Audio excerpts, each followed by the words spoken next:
नमस्कार, news point लेकर हाजिर हूं मैं राजीव। दोस्तों, हरियाणा और जम्मू कश्मीर में विधानसभा चुनावों की घोषणा के साथ ही कांग्रेस, बीजेपी और बाकी दलों ने रणनीतियों को धार देने की शुरुआत कर दी है। कांग्रेस की सभी प्रदेश अध्यक्षों और पदाधिकारियों के साथ बैठक हो चुकी है और अब बीजेपी की भी एक बैठक हुई है। बीजेपी की यह बैठक इसलिए खास है क्योंकि हो सकता है कि इसमें नए अध्यक्ष का नाम सामने आए। जेपी नड्डा तो फिलहाल एक्सटेंशन अध्यक्ष ही हैं। आप जानते हैं कि एक्सटेंशन वाले हैं वो। 30 जून को उनका कार्यकाल जो बढ़ाया गया था वो भी खत्म हो चुका है। बीजेपी एक तरफ अपने आंतरिक मसलों पर ध्यान दे रही है तो वहीं बीजेपी के पिछले दरवाजे से सत्ता में घुसपैठ वाले खेल भी अब शुरू हो गए हैं। जम्मू कश्मीर में जिस तरह चुनावों के पहले बड़े पैमाने पर तबादले हुए उस पर सवाल कायम हैं, वहीं अब कर्नाटक में कांग्रेसी मुख्यमंत्री सिद्धारमैया के खिलाफ मैसूर शहरी विकास प्राधिकरण यानी मुडा भूमि घोटाले से जुड़े आरोपों के सिलसिले में राज्यपाल थावरचंद गहलोत ने मुकदमा चलाने की इजाजत दे दी है, जिससे सियासत गर्मा गई है। यानी एफआईआर दर्ज करने की इजाजत दे दी गई है मुख्यमंत्री के खिलाफ। और यह इजाजत दी किसने? तो राज्यपाल ने, थावरचंद गहलोत ने। दरअसल राज्यपाल जैसे गरिमा से भरे पद को बीजेपी ने महज सत्ता की खातिर कितना दागदार बना दिया है, यह इसका नमूना है। और यह नमूना आज कर्नाटक की घटना से सामने आया है। मुख्यमंत्री सिद्धारमैया से इस मामले में बीजेपी जवाब मांग रही है, लेकिन सिद्धारमैया ने क्या कहा है, आइए जरा सुन लेते हैं कि वो कह क्या रहे हैं। सुनिए। And is with me. The entire cabinet is with me. The government is with me. All MLAs are with me. All Congress MLAs are with me. MLCs are with me. All Lok Sabha, Rajya Sabha members are with me. तो सुन रहे थे आप, all MLAs, all MP, ये लोग हमारे साथ हैं। All MLAs are with me कह रहे हैं सिद्धारमैया। सिद्धारमैया के साथ पूरी सरकार मजबूती के साथ खड़ी है, यही तो ये कह रहे हैं। कर्नाटक के मंत्री प्रियांक खड़गे ने भी इसमें राज्यपाल की कुर्सी के दुरुपयोग का सवाल उठाया। उन्होंने कहा है कि ये राज्यपाल की कुर्सी का दुरुपयोग हो रहा है। आइए प्रियांक खड़गे को सुन लेते हैं। Earlier this month was the first act, which is the follow-up act was your permission to prosecute, and this is being played, is scripted by Mr. Modi and Mr. Shah, just like how things have been happening in Tamil Nadu, Kerala, West Bengal, Maharashtra. It's happening here also. Is Siddaramaiah going to resign, and why should Mr. Siddaramaiah resign? Give me one reason why he should resign. Show me one document why he should resign. Then we will think about it. So all of you are standing with Chief Minister? Absolutely. You will fight for the legal? Of course, we will take the legal course. There is still the Constitution of India that people believe in. We will do what it takes. तो क्यों resign करना चाहिए सिद्धारमैया को, ये सवाल पूछ रहे हैं यहाँ प्रियांक खड़गे। मंत्री हैं और इस मामले से केवल कर्नाटक ही नहीं बल्कि बाकी राज्यों में भी बीजेपी के खेल पर सवाल उठने लगे हैं। जैसे अभी झारखंड में अफवाह फैला दी गई कि चंपाई सोरेन बीजेपी में शामिल हो रहे हैं, या विनेश फोगाट के देश वापस लौटने पर जो भव्य स्वागत हुआ उसमें हरियाणा चुनाव में कांग्रेस को फायदा हो सकता है। इस संभावना के दिखते ही विनेश फोगाट और दीपेंद्र हुड्डा दोनों को ट्रोल किया जाने लगा। लेकिन इस ट्रोलिंग से बीजेपी का असली चेहरा ही सामने आ गया है कि विनेश के साथ हुई साजिश में बीजेपी ने उसका साथ नहीं दिया। तो क्यों नहीं दिया?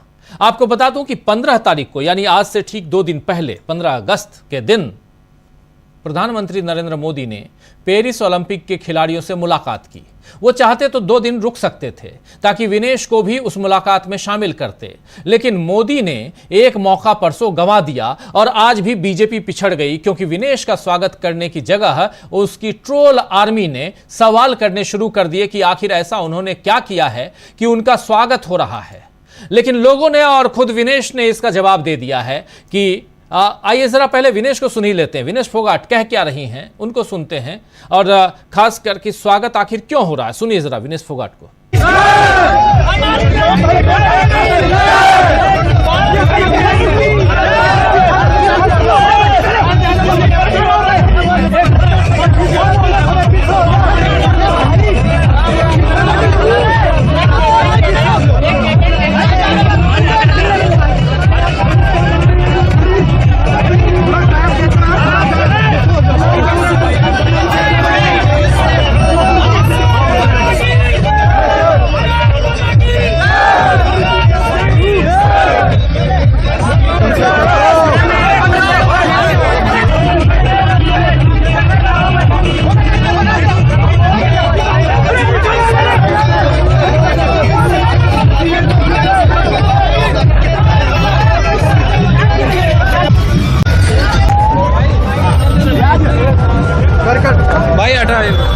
विनेश बहुत क्या कहेंगे जिस तरह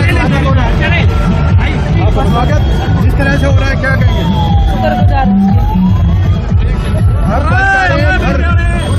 भाई चलो, मैं शुक्रगुजार हूँ अपने पूरे देशवासियों की, इतना प्यार और सम्मान दिया। बिल्कुल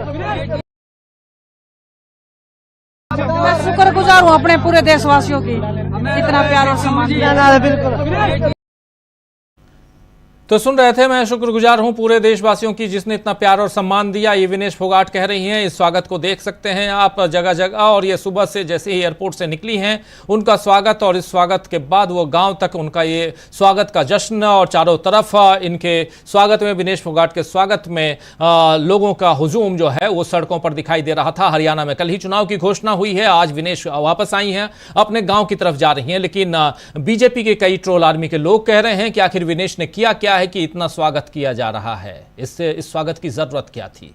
अब सोच सकते हैं आप कि इस देश में राष्ट्रवाद की लहर फैलाने की कोशिश करने वाली बीजेपी, जो सो कॉल्ड वो राष्ट्रवाद के नाम पर या देश प्रेम के नाम पर क्या कुछ उनके साथी सहयोगी करते हैं, उसका बहुत सारा उसके नमूने आपके सामने पेश हो सकते हैं, आप देख सकते हैं।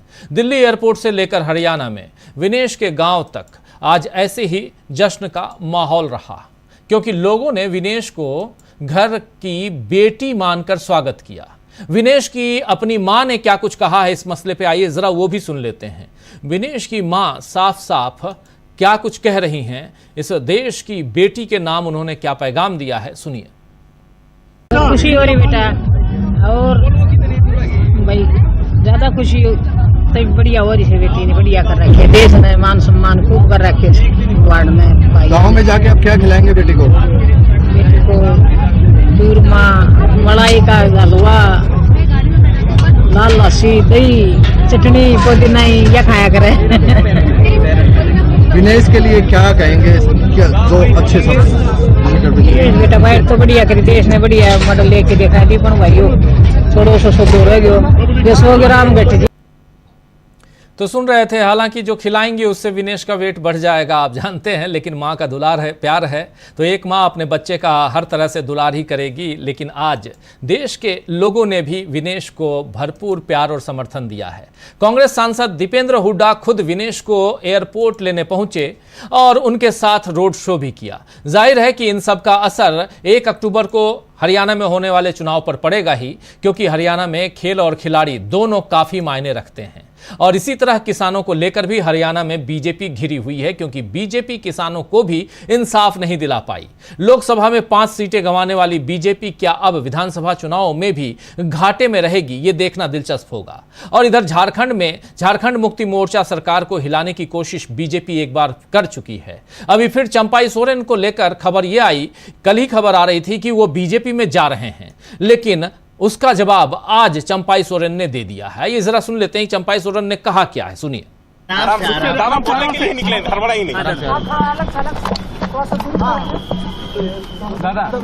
पीछे बहुत सारे रिमर फैल रहे हैं कि आप क्या रिमर फैल रहा है नहीं रहा है ये हमको कोई पता नहीं है ना।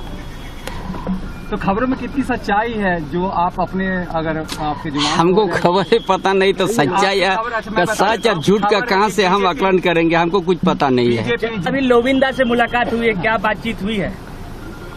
हमको कुछ नहीं पता है ना, क्या सोच है क्या झट है, हम अपना ठीक है जहाँ पर है वहीं पर है। खारिज कर रहे हैं कि अभी कुछ ऐसा कुछ मामला नहीं है, आपकी मुलाकात नहीं होगी या फिर आगे भविष्य में ऐसा कुछ नहीं है?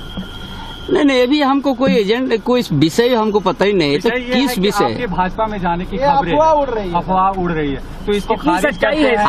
हमको खुद पता नहीं है हम किस जगह जा रहा है, नहीं जा रहा है। लोविंदा से क्या बातचीत हुई? वो ऐसे आया था, हमसे भेंट किया, मुलाकात हुई, क्या बोला? वो तो कहें कि वो बीजेपी में जा रहे हैं, उन्होंने तो कह दिया है। वो सब हमसे बात नहीं किया, जो पहले से हम लोग का बात होते रहता था वही बात हुआ है, हमसे कोई ऐसा बात नहीं किया। अभी कहाँ जा रहे हैं?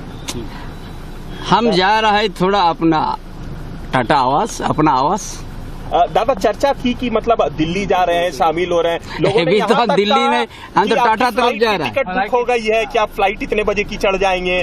इस तरह से कल पूरा दिन नेशनल मीडिया इसको चलाते रहा, हमको भी सुन के देखो, हम जहाँ पर वहीं पर है, ठीक है, बाद में आप लोग को बताएंगे। चलिए। तो हम जहां पर हैं वहीं पर हैं, बाद में आप लोगों को बताएंगे। दरअसल झारखंड के पूर्व मुख्यमंत्री कह रहे हैं कि वो टाटा नगर के अपने आवास पर जा रहे हैं, घर में जा रहे हैं, दिल्ली नहीं जा रहे हैं और वो जहां हैं वहीं हैं। लेकिन बीजेपी के प्रचार तंत्र ने उनके दल बदल की खबर कल चलाई, तो अब इसकी वजहें टटोली जा रही हैं। कुल मिलाकर यही दिख रहा है कि बीजेपी हर जगह से कमजोर हो गई है। अब कोई नया अध्यक्ष बनता है और वो बीजेपी में नई ताकत लाता है या नहीं, ये तो पता नहीं, मगर इस समय नाजुक स्थिति में कैसे पहुंची है बीजेपी, इस पर चर्चा करेंगे। और चर्चा इसके साथ साथ ये भी कि कैसे बीजेपी के कई सारे सबूत सामने आ रहे हैं। पर्दे के पीछे कोई बड़ा खेल चल रहा है। वो खेल क्या चल रहा है? क्या सरकारों को, जो सत्ता के यानी विपक्षी दल के की सरकारें हैं जिन जिन राज्यों में, उस सत्ता को हिलाने, उसे गिराने की कोशिश, साजिशें फिर से बीजेपी रच रही है। और सामने 2 राज्यों के चुनाव हैं। इन दोनों राज्यों के चुनाव में रिजल्ट अपने पक्ष में करने की कोशिश करती हुई बीजेपी ऐसे और भी बहुत सारे खेल करने की कोशिश कर रही है। बहुत कुछ जानेंगे, समझेंगे इस चर्चा के दौरान। आइए जरा चलते हैं हमारे तमाम वरिष्ठ साथियों के बीच जो इस चर्चा में हमारे साथ जुड़े हुए हैं। देखिए, इस वक्त हमारे साथ 4 वरिष्ठ साथी जुड़े हुए हैं। अमलेंदु उपाध्याय जी हैं, प्रशांत टंडन जी हैं, प्रोफेसर रविकांत जी हैं और हेमंत कुमार जी हैं। सोरेन जी का नाम याद आ रहा था। हेमंत कुमार जी, आपका स्वागत करता हूँ। देखिए, सोरेन उधर चर्चा हो रही थी, तो हेमंत जी आपके पास ही आना चाहता हूं। सबसे पहले उधर चंपाई सोरेन को आप सुन रहे थे, कर्नाटक की भी बात आपने सुन ली। आखिर चल क्या रहा है पर्दे के पीछे? कुछ गड़बड़ चल रहा है क्या? राजीव जी, सबसे बड़ी बात तो ये है कि जो सामने जो दिख रहा है ये सब तो कंस्पायरेसी थ्योरी है, लेकिन जो हकीकत है वो जो है आज 2 बड़ी खबरें हैं। एक तो उत्तर प्रदेश में 69,000 शिक्षकों की नियुक्ति हाईकोर्ट ने रद्द कर दी और कहा कि ये इस नियुक्ति में 18,000 से अधिक एससी और ओबीसी के पदों को सामान्य कैटेगरी में डाल करके उससे भर दिया गया। अब उसको रद्द कीजिए, आप नए सिरे से मेरिट लिस्ट बनाइए। ये असली खेल है। देश के पहले ओबीसी प्रधानमंत्री, जैसा वो क्लेम करते हैं कि हिंदुस्तान को पहला ओबीसी प्रधानमंत्री भाजपा ने दिया नरेंद्र मोदी जी के रूप में, और उनके राज में आरक्षण के साथ ओबीसी, खास करके ओबीसी के आरक्षण के साथ जितना बड़ा खिलवाड़ हो रहा है वो आप देख लीजिए। जो एक खबर है कि जो यूपीएससी ने एक विज्ञापन जारी किया है कि 45 संयुक्त सचिव, उप सचिव, डायरेक्टर, डिप्टी डायरेक्टर, इन पदों पर लैटरल एंट्री से उनको भरने के लिए, उसमें कहीं कोई आरक्षण की चर्चा नहीं, जैसा कि होता रहता है। लेकिन ये याद दिलाने की बात यह है कि इस बात को आज तेजस्वी यादव ने उठाया है कि अगर ये लैटरल एंट्री में आप आरक्षण नहीं दे रहे हैं तो सीधा हकमारी कर रहे हैं लोगों की। तो ये तो एक बड़ी बड़ी खबर है ये सब कि जो हकीकत जो सामने है, जिसके लोगों का हित जुड़ा हुआ है। अब चंपाई सोरेन जी तो कहीं जा नहीं रहे हैं। उन्होंने कहा कि मैं तो अपने घर जा रहा हूं टाटा नगर, और आप कह रहे हैं कि वो दिल्ली की फ्लाइट पकड़ रहे हैं जी। तो बीजेपी के लिए मुझे लगता है कि अभी जो चुनाव आयुक्त महोदय, मुख्य चुनाव आयुक्त महोदय ने जो चुनावों की घोषणा की और महाराष्ट्र को छोड़ दिया जहां की करना जरूरी था, क्योंकि वो समझ में नहीं आता है कि जो शेड्यूल बनाया गया उसमें वहां क्यों नहीं किया। तो पूरा लगता है कि जैसे कि बीजेपी को स्पेस देना है कि आप इस दौरान जो मन करे वो कीजिए। और जो तथाकथित ऑपरेशन लोटस जो है, एक बार तो झारखंड में उनका फेल कर चुका है, वहां कुछ नहीं कर पाए। तो ये जो इस तरह की खबरें फैलाई जा रही है, तो उसके पीछे मकसद ये है कि मूल मुद्दों से ध्यान भटकाया जाए। प्रधानमंत्री जी ने इतनी चिंता की दिनेश की जब वो अस्पताल से बाहर हो गई, लेकिन उसके बाद आज जब वो भारत लौटी हैं तो उनके बारे में उनकी पार्टी के प्रधानमंत्री जी को तो छोड़ दीजिए, उनकी पार्टी के कोई व्यक्ति उनको वहां एयरपोर्ट पर नहीं गया उनसे सांत्वना जताने के लिए, उनको रिसीव करने के लिए। बहुत सारे लोग कांग्रेस के लोग गए, बहुत सारे उनके गांव घर के लोग गए, उनके राज्य के लोग गए, लेकिन ये लोग नहीं गए। तो ये जो पूरा सीन है, उस सीन में आप साफ साफ दिखाई देता है कि बीजेपी के लिए जो मुश्किलों का दौर शुरू हुआ है, वो उसका काउंटर करने के लिए उनके पास जो कुछ है उसमें बहुत ही निचले लेवल का औजार सब है। जैसे कि अब राज्यपाल का इस्तेमाल करना है, धनखड़ साहब जो राज्यसभा के सभापति हैं उनका इस्तेमाल करना है, स्पीकर जो लोकसभा के हैं उनका इस्तेमाल करना है, और उसके बाद मुख्य चुनाव आयुक्त तो है ही जिनका इस्तेमाल करना है। और दूसरे कि अब 15 अगस्त का कोई समारोह हो रहा है तो उस समारोह में एलओपी जो लीडर ऑफ ऑपोजिशन है उनको पीछे बिठा करके और ये जताना है कि आपकी हैसियत मेरी नजर में कुछ नहीं है। तो ये पूरा जो सिनारियो है, पूरा जो दृश्य है, उस दृश्य में ये दिख रहा है कि बीजेपी के सामने, प्रधानमंत्री जी के सामने आगे आने वाले चुनावों में जो जम्मू कश्मीर का है, हरियाणा का है, उसके बाद फिर महाराष्ट्र का चुनाव है, झारखंड का चुनाव है, इन चुनावों में उनके पास जनता के बीच में अपनी कुछ बात लेकर के जाने, ठोस मुद्दा लेकर के जाने का कोई ये है नहीं, कोई ठोस एजेंडा उनके पास नहीं है। उल्टे सरकार की चारों तरफ से घेराबंदी हो रही है और ऐसी स्थिति में उनके लिए ऐसे ही काम करना है। किसी मुख्यमंत्री के खिलाफ राज्यपाल महोदय किसी केस में वो केस चलाने की उसको अनुमति देंगे, कहीं पर ऑपरेशन लोटस किया जाएगा, तो ये पूरा काम बीजेपी करेगी क्योंकि उसके सामने एजेंडा कोई क्लियर नहीं है कि हमको किस एजेंडे को लेकर के जनता के बीच में जाना है। प्रधानमंत्री जी ने जो अपने भाषण में जो दिखाया 15 अगस्त को, जिसके बारे में बहुत लोगों ने कहा कि वो ऐसे बोल रहे थे जैसे किसी स्कूली छात्र को अचानक से किसी बड़े समारोह में कह दिया जाए कि आप 15 अगस्त पर या 26 जनवरी को भाषण दीजिए। तो उस दिन जो बिखरी बातें कर रहे थे, बाकी बातें जो कर रहे थे, तो साफ दिखा रहा था कि एक तरह से वो अपना लाइन लेंथ भूल गए हैं और जहां तहां वो कभी बाउंसर मार रहे हैं, कभी ओवर पिच दे रहे हैं, कभी शॉर्ट पिच दे रहे हैं। तो ये लाइन लेंथ से पूरी तरह उतर चुकी हुई सरकार मुझे दिखाई दे रही है आज की तारीख में। जी बिल्कुल। प्रोफेसर रविकांत जी, आखिर चल क्या रहा है पर्दे के पीछे? एक तरफ सरकार चुनाव की घोषणा हो जाती है, दूसरी तरफ, और उसमें भी 4 राज्यों के चुनाव की घोषणा नहीं। पिछली दफा याद कीजिए, आपकी महाराष्ट्र और हरियाणा के चुनाव लगभग साथ हुए थे, एक ही दिन हुए थे। लेकिन इस बार महाराष्ट्र के चुनाव की तो बात ही नहीं हो रही है। इस बार महाराष्ट्र के चुनाव कराने में क्यों यहाँ पिछड़ रहा है चुनाव आयोग? तो उन्होंने साफ कल राजीव कुमार ने कह दिया कि इसलिए क्योंकि अभी फेस्टिवल का वक्त है। लेकिन इन्हीं राजीव कुमार से पूछा जाना चाहिए था कि फेस्टिवल का वक्त तो और राज्यों के चुनाव में भी आता है। जैसे पिछले 2023 में हमने देखा, चाहे वो मध्य प्रदेश का चुनाव हो, छत्तीसगढ़ का चुनाव हो, चाहे राजस्थान का चुनाव हो, वो भी फेस्टिवल का वक्त था। लेकिन अभी महाराष्ट्र का चुनाव करवाने में इतनी तकलीफ। दूसरी तरफ राज्यपालों का खेल चल रहा है, इस देश ने देख लिया। चाहे वो एलजी का खेल हो, दिल्ली के एलजी का, चाहे उधर वेस्ट बंगाल के राज्यपाल का मामला हो, चाहे केरल, कर्नाटक, तमिलनाडु, सब जगह का आप देख लीजिए एक ही हाल है, महाराष्ट्र। तो आखिर पर्दे के पीछे चल क्या रहा है और करना क्या चाहती है बीजेपी?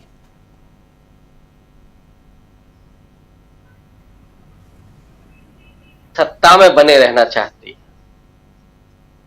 और उसके लिए न तो उन्हें संविधान की परवाह है, न लोकतांत्रिक मूल्य और परंपराओं से कोई खास लेना देना है। केवल और केवल सत्ता परक राजनीति। और महाराष्ट्र में जो चुनाव नहीं हो रहे हैं वो फेस्टिवल नहीं है, वो मामला है कि बीजेपी का अलायंस अभी फिट नहीं है। अजीत पवार किधर जाएंगे, एकनाथ शिंदे के साथ क्या होगा, बीजेपी कितना सीटों पर चुनाव लड़ेगी, ये सारा अभी गणित वहां ठीक से बैठ ही नहीं पाया है। और यही कारण है कि महाराष्ट्र में चुनाव आयोग अभी चुनाव कराने के लिए तैयार नहीं। ये वही चुनाव आयोग है जिसमें बीजेपी आईटी सेल का एक व्यक्ति पहले तारीखों का ऐलान कर देता है और शाम को चुनाव आयोग वही तारीखें बताता है चुनाव की। तो आप समझ सकते हैं कि चुनाव आयोग है या बीजेपी का एक वो संगठन है, उसका एक्सटेंशन है, क्या कहेंगे आप। और ये आरोप इसलिए भी है कि पिछले लोकसभा चुनाव में 100 से ज्यादा ऐसे शब्दों का इस्तेमाल नरेंद्र मोदी ने किया जो चुनाव आचार संहिता की धज्जियां उड़ाते हैं। खुलेआम मीट, मछली, मटन, मंगलसूत्र, ये सब होता रहा, मुसलमान, ये सब होता रहा। बावजूद इसके गाड़ी 240 पर अटक गई।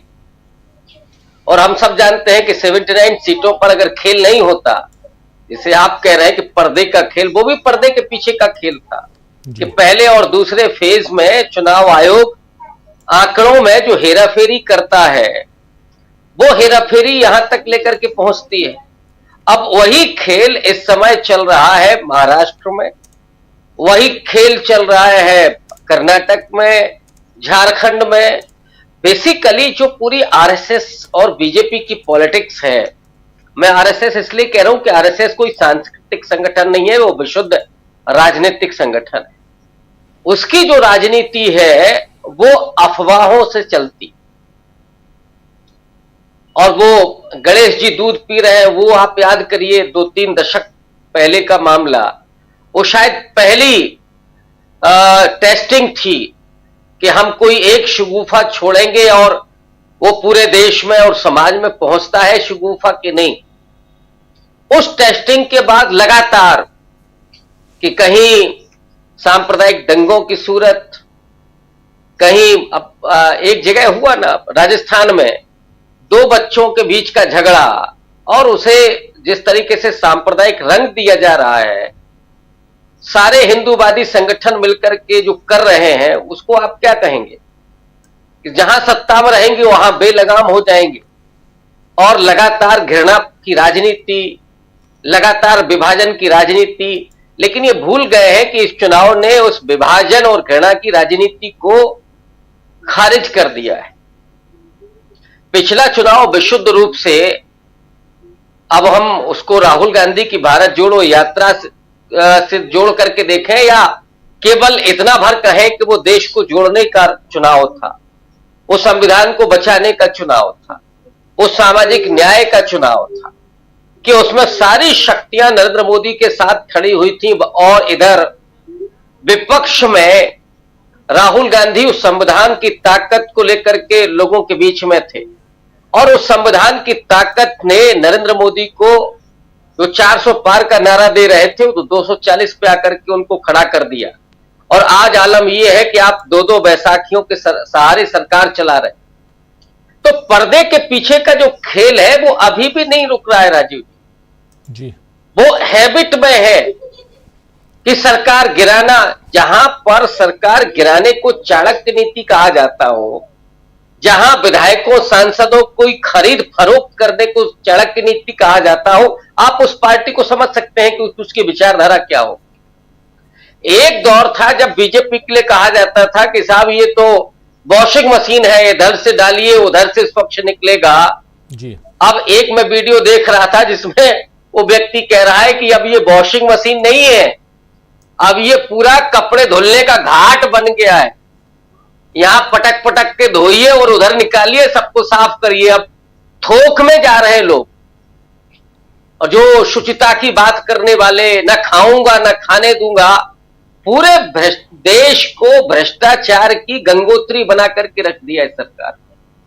बहुत सिस्टमैटिक भ्रष्टाचार। इस जमाने में, इस रिजीम में आप एक काम बिना पैसे के नहीं करवा सकते। और ये बात आप एक किसान से भी पूछ सकते हैं, एक मामूली चपरासी से भी पूछ सकते हैं, एक नौजवान विद्यार्थी से भी पूछ सकते हैं कि किस तरह से वो ऑफिस में धक्के खाते हैं और बिना रिश्वत के उनका काम ही नहीं होता है। और खुलेआम पूरा निडर होकर के जो लोग धर्म की राजनीति करते हैं और वो धर्म को जानते हैं, उस डर को वो डर क्या है कि जहां लाइटें चोरी हो जाए, जहां पूरी सड़क पानी में बह जाए, जहां मंदिर से ही पानी टपक रहा हो, पार्लियामेंट से पानी टपक रहा हो, उन्हें न कोई धर्म का डर है न कोई ईश्वर का डर है, वो केवल उसके जरिए राजनीति करना जानते हैं।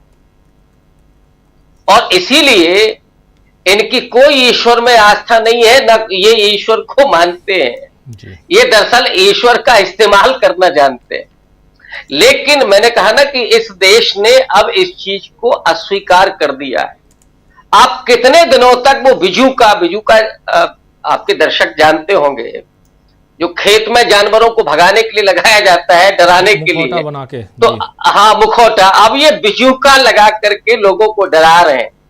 लेकिन चाहे आप गवर्नर के जरिए काम करें, चाहे आप ट्विटर और फेसबुक के जरिए काम करें, माने ट्रोलिंग के जरिए काम करें, ये अब दूर की बात हो गई। लोग समझ चुके हैं कि आप कर क्या रहे हैं, आपकी मंशा को लोग जान गए हैं, और इसलिए मुझे लगता है कि ये अब विश्वसनीय नहीं रह गया है। अगर इस देश में कोई भी व्यक्ति विश्वसनीय है जिसकी बात, तो वो leader of opposition Rahul Gandhi, और उसके लिए आप उनको चाहे पीछे के 5वीं रो में बिठाएं, चाहे 10वीं रो में बिठाएं, राहुल गांधी का जो कद इस समय है, जो विश्वसनीयता है, उसको अब आप छोटा नहीं कर सकते, उसे आप काट छांट नहीं कर सकते। सरकारें तो आती जाती हैं, और नरेंद्र मोदी तो ऐसा लगता है जैसे कसम खा करके बैठे हैं कि जिस दिन हम जाएंगे उस दिन पूरे बीजेपी को भी ले डूबेंगे। तो ये जो विश्वसनीयता खत्म हो रही है, सिर्फ मोदी सरकार की नहीं है, ये बीजेपी की भी विश्वसनीयता जो बनी थी वो अब खत्म हो रही है। उन अंधभक्तों में भी इस समय रोष है, नाराजगी है, निराशा है, और बड़े दुखी है वो, और पूरा परिदृश्य बदलते हुए वो देखना चाहते हैं। और मुझे लगता है कि देश उस तरफ देख रहा है। आने वाले जो विधानसभा के चुनाव हैं, महाराष्ट्र में देर सवेर होंगे ही, जिसको मुहावरे में कहा जाता है कि बकरी की मां कब तक खैर मनाएगी, उसको तो कटना ही कटना है। अब महाराष्ट्र में चाहे आप अक्टूबर में चुनाव कराएं या दिसंबर में कराएं, वहां तो उसको हलाल होना ही है। आप कितने दिन बचाएंगे जी, कब तक बचाएंगे? तो महाराष्ट्र में भी आपको जाना है, और हरियाणा में तो विदाई आज ही दिख रही थी विनेश फोगट के जरिए कि वहां पे क्या माहौल है। झारखंड में आप क्या उठा पटक करेंगे? जम्मू कश्मीर में हालात ये कि आप प्रत्याशी नहीं उतार पाते हैं।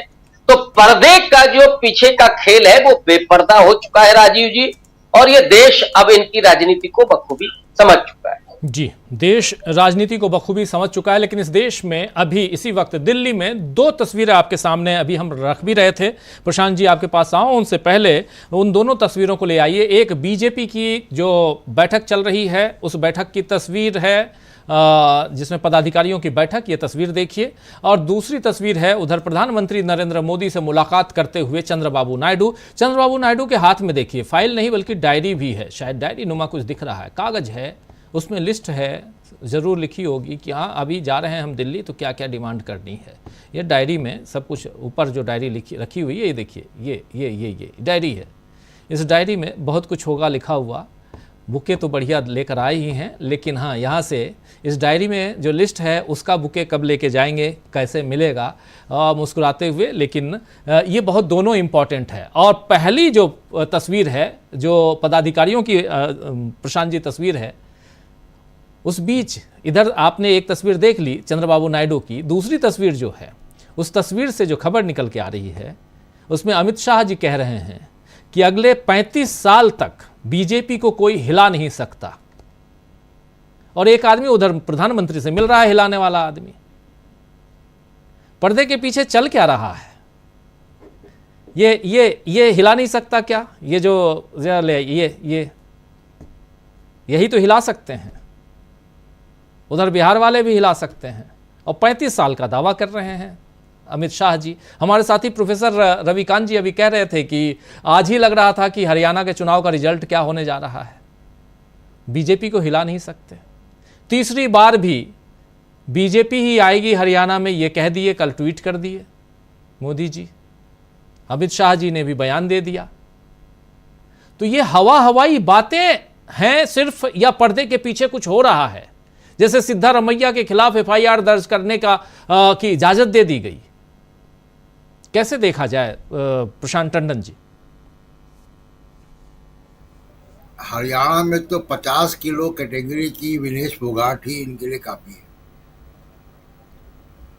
और दूसरा देखिए, ये जो तस्वीर आप दिखा रहे हैं चंद्रबाबू नायडू की, ये तस्वीर काफी कुछ कह रही है कि सरकार कैसे चलती है। इस तस्वीर ने ही वक्फ बोर्ड का बिल सेनेट को, जेपीसी को भिजवा दिया।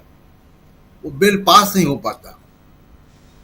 और जिस तरीके चंद्रबाबू नायडू तमाम कागज लेकर आए हैं, वो उनकी स्टाइल है। वो जब भी दिल्ली आते हैं तो वो एटीएम खाली करके जाते हैं। तो इस बार भी वो यही करेंगे। लेकिन इन सब के बीच सबसे महत्वपूर्ण बात यह है राजीव जी कि 2-3 बातें बड़ी महत्वपूर्ण है। एक कि जो अंदर खाने की खबर है कि गुजराती लॉबी से आरएसएस अब छुटकारा पाना चाहती है, और ये एक जिसको कहें कि टग ऑफ वॉर बीजेपी और आरएसएस के बीच में चल रहा है। मैं अभी ये नहीं कह सकता हूं कि कौन जीत जाएगा, लेकिन एक संघर्ष चल रहा है। गुजराती लॉबी चाहती है कि गुजराती लॉबी का मतलब अमित शाह और मोदी ये चाहते हैं कि नड्डा ही बने रहे अध्यक्ष, और उन्हीं की अध्यक्षता में विधानसभा के चुनाव हो जाए। आरएसएस चाहती है कि कार्यकारी अध्यक्ष कोई आए और उस कार्यकारी अध्यक्ष के ही नेतृत्व में बीजेपी का जो नए सदस्यों का अभियान चल रहा है वो चले, स्टेट संगठन के चुनाव हो और उस संगठन के चुनाव से नया अध्यक्ष चुना जाए। ये आरएसएस चाहती है। तो और आरएसएस के अपने कैंडिडेट भी हैं, और शिवराज सिंह चौहान का नाम चल रहा है, जिसको गुजराती लॉबी कभी नहीं चाहेगी कि शिवराज सिंह चौहान बीजेपी के अध्यक्ष बन जाए। उनका भी नाम है, दूसरे और भी लोगों के नाम है, लेकिन उनका नाम कार्यकारी अध्यक्ष के लिए नहीं है, उनका नाम अध्यक्ष पद के लिए है। तो बीजेपी के अंदर ये सब चल रहा है। दूसरी बात देखिए, जो चर्चा हो रही थी कि कर्नाटक में बड़ा स्ट्रेंज है, मैंने कभी सुना नहीं, और इसको ये कोर्ट में अदालतों में जाएगा तो क्या होगा। ये 3 प्राइवेट नागरिक हैं, प्राइवेट पर्सन्स हैं। ये 3 प्राइवेट पर्सन्स के पिटीशन पर उन्होंने मुकदमा चलाने का आदेश दे दिया गवर्नर ने। ये कोई प्रोसिक्यूटिंग एजेंसी नहीं है।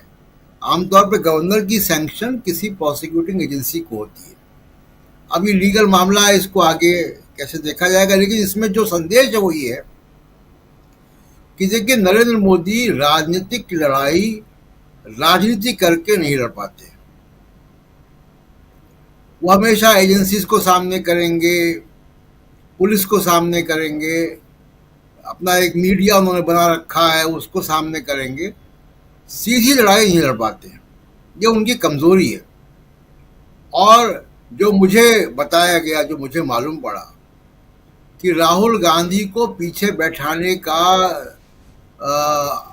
लाल किले के फंक्शन में 15 अगस्त के यही मकसद था कि कुछ लोगों ने बताया मुझे कि राहुल गांधी अगर सामने बैठते तो ये विचलित हो जाते, भाषण ना दे पाते, इसलिए उनको नजरों से दूर रखा गया राहुल गांधी। तो तमाम तरीके की बातें, अब इनके करीबी लोग ही जो है मजाक उड़ाते हैं। मुझको भी किसी व्यक्ति ने बताया, जो कि मजाक के ही तौर पे बताया उसने कि भाई वो राहुल गांधी को पीछे इसलिए बैठाया कि सामने वो बैठे होते तो भाषण देने में थोड़ा दिक्कत होती है इनको। तो ये सीधी लड़ाई लड़ नहीं पाते। और दूसरा कि देखिए, जो कोर एजेंडा है बीजेपी का, अयोध्या का चुनाव हार गए, तो इसका मतलब है कि हिंदुत्व का कार्ड नहीं चल रहा है। एक और खबर आपको बताते हैं, अयोध्या के एयरपोर्ट जो बना, जो बड़ा, जहां से रोड शो किया था प्रधानमंत्री ने, महर्षि वाल्मीकि एयरपोर्ट, 13 शहरों से फ्लाइट कैंसिल हो चुकी है, यात्री ही नहीं है। तो अगर आप जो आपका फंडामेंटल्स थे, उस फंडामेंटल्स में अगर कोई अट्रैक्शन नहीं होगा, कोई आकर्षण नहीं होगा, तो फिर आपकी राजनीति नहीं चल पाएगी। और एक दो बातें और, एक जो हेमंत जी ने बात उठाई, बहुत महत्वपूर्ण बात है। देखिए, 2019 में जब नरेंद्र मोदी चुनकर आए तो उन्होंने अपना एक एजेंडा लागू किया, धारा 370 हटाने का कश्मीर से। इस बार का उनका एजेंडा ये है, इसमें देखना होगा कि कितना नीतीश कुमार और चंद्रबाबू नायडू साथ देते हैं। इस बार का उनका एजेंडा आरक्षण को खत्म करने का है। यही उनका मैंडेट है, यही उनका जो सपोर्ट ग्रुप है जिसने उनको बिठाया है वहां पे, वो ये चाहता है। नरेंद्र मोदी को ये डिलीवर करना है। कानून से नहीं कर सकते हैं तो वो लेटरल एंट्री, आज विज्ञापन आ गया सेक्रेटरीज की लेटरल एंट्री, उसमें गवर्नमेंट ऑफिसर्स को मनाही है अप्लाई करने की, उसमें रिजर्वेशन नहीं है। ये दो बहुत महत्वपूर्ण बातें हैं उसमें। तो सीधे सेक्रेटरी की लेटरल एंट्री हो रही है। उत्तर प्रदेश में आपने देख लिया कि किस तरीके से 18,000 आरक्षण की नौकरियां दिन दहाड़े चोरी कर ली गई। जी। ये बहुत सोची समझी रणनीति के तहत ये काम चल रहा है। इसीलिए जातिवार जनगणना मोदी नहीं कराएंगे। जनगणना ही हो सकता ना कराए, क्योंकि अभी तक कोई खामोशी, अभी तक कोई जवाब नहीं आया। 3 साल बीत चुके जनगणना का जो टाइम था। तो इसलिए मैं कह रहा हूं कि इस बार इनका जो जिसने इनको बैठाया है, जो जिसको इनको डिलीवर करना है, वो आरक्षण पे इनको डिलीवर करना है। इस पे निगाह रखनी चाहिए विपक्षी पार्टियों को, तमाम लोगों को, कि किस तरीके से आरक्षण जो है वो खत्म करेंगे। जो राहुल गांधी ने हलवा की तस्वीर दिखाई वो बहुत इंपॉर्टेंट है। और एक आखिरी बात कि जो कश्मीर का इलेक्शन, कश्मीर में आपको याद होगा राजीव जी कि ये तो चुनाव ही नहीं लड़े थे लोकसभा का, बीजेपी चुनाव नहीं लड़ी थी। गुलाम नबी आज़ाद को ही ले गए। गुलाम नबी आज़ाद क्या करेंगे? एक डंपिंग यार्ड बन रहा है ऐसे असफल मुख्यमंत्रियों का, जिसमें गुलाम नबी आज़ाद भी होंगे, जिसमें गुलाम मोहम्मद शाह होंगे, जिसमें कभी आंध्र प्रदेश के थे भास्कर राव, वो होंगे। तो कश्मीर के इलेक्शन में बीजेपी भले ही डिलिमिटेशन में आपने 6 सीटें जम्मू रीजन से बढ़वा ली है, लेकिन उसके बाद भी बड़ा मुश्किल है इनके लिए वहाँ पे कुछ कर पाना। हरियाणा में हम देख रहे हैं कि हरियाणा में किसान, अग्निवीर, एमएसपी, अग्निवीर, विनेश फोगाट, ये 3 ही मुद्दे इनके लिए बहुत भारी हैं। और जो ओम बिरला ने कहा था हुड्डा को, दीपेंद्र हुड्डा को, कि बैठ जाओ, तो अब देखते हैं कि हरियाणा की जनता किसको बैठाती है। राजीव जी, बिल्कुल, हरियाणा की जनता किसे बैठाती है। दीपेंद्र हुड्डा की बात से लेकर प्रधानमंत्री नरेंद्र मोदी और उधर राहुल गांधी तक बहुत सारी बातें हम कर रहे हैं। हमारे साथ जुड़ गए हैं श्रवण गर्ग साहब। गर्ग साहब, आपका स्वागत है इस कार्यक्रम में। पहले आना चाहता हूं अमलेंदु उपाध्याय जी आपके पास। तमाम साथी अपनी अपनी बात रख रहे हैं। पर्दे के पीछे की खेल को समझने की हम कोशिश कर रहे हैं। चुनाव की फिर से घोषणा हो चुकी है, 2 राज्यों के चुनाव की घोषणा, जम्मू कश्मीर और हरियाणा। लेकिन इसके अलावा अन्य राज्यों पर भी नजरें टिकाए हुए बीजेपी, क्या उसे सफलता मिलेगी? उसमें भी जैसे हमने कर्नाटक का देखा, उधर एक खेल कोलकाता में चल रहा है। जो घटना घटी वो बहुत दुखद है, लेकिन उसके अलावा वहाँ भी सियासत बहुत तेज है, गर्म है। और इन सब से इतर अगर जम्मू कश्मीर और हरियाणा की तरफ आएँ तो इन दोनों में बीजेपी की कैसी हालत है, और वो रिजल्ट जब 4 अक्टूबर को आएगा तो पता चल जाएगा। अमलेंदु उपाध्याय जी, क्या आपको भी लगता है कि पर्दे के पीछे कुछ खेल चल रहा है? देखिए राजीव जी, असल में ये सरकार पर्दे के पीछे खेल बहुत करती है, और इसके खेल सारे पर्दे के पीछे ही होते हैं। तो खेल तो कुछ ना कुछ पर्दे के पीछे चल रहा है। अमित शाह का ये कहना है कि 35 साल तक कोई हिला नहीं सकता है, तो ये अमित शाह संदेश किसको देना चाहते हैं, नीतीश कुमार को कि चंद्रबाबू नायडू को? तो जो झारखंड और कर्नाटक में खेल शुरू किया है बीजेपी ने, क्या ये नीतीश कुमार और चंद्रबाबू नायडू को संदेश देने की कोशिश है कि हम अभी भी वही कर सकते हैं जो हम पहले करते रहे, तो आप लोग जब थोड़ा संभल के रहिए, बैसाखियां अपनी हटाने की सोचिएगा नहीं, वरना आपकी बैसाखियां तोड़ दी जाएंगी। क्या ये संदेश देना चाहते हैं अमित शाह चंद्रबाबू नायडू और नीतीश कुमार को? ऐसा भी हो सकता है कि कर्नाटक में जो खेल करने की कोशिश की गई है वो पूरी तरीके से इलीगल है, और इलीगल इसलिए है कि गवर्नर कैबिनेट की सिफारिश पर काम करता है। कोई प्राइवेट व्यक्ति जाकर के गवर्नर के पास पहुंच जाए और कोई दरखास्त दे तो गवर्नर उसको इस तरीके से इंटरटेन नहीं कर सकता। और इस मामले में तो कैबिनेट की राय मांगी गई और कैबिनेट ने अपनी राय दी कि आप इसकी अनुमति नहीं दे सकते। इसके बाद अगर एफआईआर दर्ज कराने का आदेश गवर्नर देता है, इसका मतलब साफ तौर पे ये है कि ये संदेश जो है वो सिद्धारमैया या कांग्रेस को देने की कोशिश नहीं है, ये कोशिश जो है वो अपने ही सहयोगियों को देने की कोशिश है कि भाई आप लोग जो है वो कुछ गड़बड़ मत कीजिएगा, हम जो है निकाल कर ले आए हैं सेक्युलर सिविल कोड का मुद्दा, हम उसको भी करेंगे, वक्फ बोर्ड को भी हम करेंगे, और हो सकता है कि अगर इस पे हम आगे बढ़े तो आप अगर ज्यादा विरोध करेंगे तो हम इस मुद्दे पर अपनी सरकार गिरा सकते हैं, फिर आप क्या करेंगे? तो ये बहुत सारे संदेश देने की कोशिशें हो सकती हैं, इसके पीछे खेल चल रहा हो। झारखंड में भी राजीव जी भारतीय जनता पार्टी मुंह की खा चुकी है, और आपको याद होगा कि जब चंपई सोरेन को मुख्यमंत्री चुन लिया था वहां इंडिया गठबंधन ने, उसके बाद राज्यपाल जो थे वो बीमार हो गए थे, मिले नहीं थे राज्यपाल। चंपई सोरेन की शपथ ग्रहण कराने में भी दिक्कत आई थी, देरी हुई थी। निशिकांत दुबे हर 10 मिनट पे ट्वीट कर रहे थे कि 10 विधायक गायब है, कभी बताते थे 30 विधायक गायब है। तो जब सारे विधायक गायब बताए जा रहे थे, उसके बाद चंपई सोरेन ने अपना कर लिया, विश्वास मत हासिल कर लिया। तो ये तो अफवाह जो है फैलाई जाती है, तो इसी तरीके से अफवाह फैलाने की बात कोशिशें की गई। यानी जो खेल है राजीव जी, वो हर स्तर पे भारतीय जनता पार्टी खेलने की कोशिश कर रही है। अब जो पश्चिम बंगाल में हुआ, जाहिर सी बात है कि वो घटना जो है बहुत निंदनीय है, और उस पर वहां की सरकार को भी तुरंत एक्शन लेना चाहिए था, जो कि बाद में उसने एक्शन लिया भी।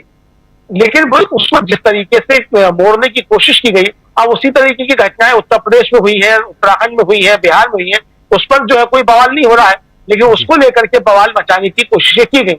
तो ये जिस तरीके से सब जगह जहां जहां विपक्ष की शासित राज्य है, वहां जो एक अस्थिरता फैलाने की कोशिश की जा रही है, राजीव जी, ये सिर्फ अस्थिरता फैलाने की कोशिश नहीं है, बल्कि जो भारतीय जनता पार्टी का असली मकसद संविधान को बदलना है या संविधान को खत्म करना है, ये उसी दिशा में सारी कार्रवाइयां हो रही है, ताकि ज्यादा से ज्यादा राज्यों पर कब्जा कर लिया जाए। उन राज्यों पर कब्जा करने के बाद फिर केंद्र की सरकार में जो है उसके बाद फिर चीजें ठीक ठाक की जाए, फिर आंखें दिखाई जाए चंद्रबाबू नायडू और नीतीश कुमार को, इधर एकनाथ शिंदे को भी आंखें दिखाई जाएंगी। महाराष्ट्र का चुनाव देरी कर दी गई है, इसलिए देरी की गई है कि शिंदे साहब को भी समझाया जाए कि आप ज्यादा मत उड़िए, हमने जो उद्धव ठाकरे के साथ किया वो हम आपके साथ भी कर सकते हैं। तो कई स्तर पर भारतीय जनता पार्टी राजीव जी इस समय जूझ रही है। तो पर्दे के पीछे खेल बहुत है, और क्या क्या खेल है वो आने वाले समय में और इस पर होते चले जाएंगे।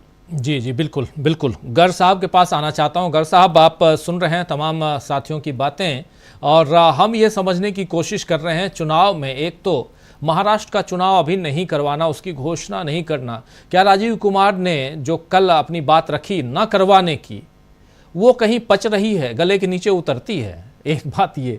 दूसरी बात, राहुल गांधी 5वीं लाइन में बैठाए जाते हैं, इस पर भी आपके विचार सुनना चाहूँगा। और तीसरी सबसे महत्वपूर्ण बात कि पर्दे के पीछे क्या दूसरे जो विपक्षी दलों के राज्य हैं वहाँ फिर से वो खेल जो पहले होता रहा है, बीजेपी ने जिसकी रचना बहुत पहले की थी, कर्नाटक में इसकी शुरुआत हुई थी, अब फिर से कर्नाटक की तरफ बढ़ते हुए बीजेपी दिखाई देती है, जहाँ सिद्धारमैया के खिलाफ एफआईआर की इजाज़त दे दी है थावरचंद गहलोत राज्यपाल ने।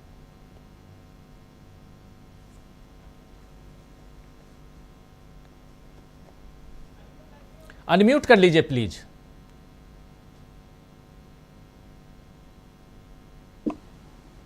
जो मुझे नजर आता है वो तो राजीव जी ये कि पर्दे के पीछे बहुत कुछ चल रहा है,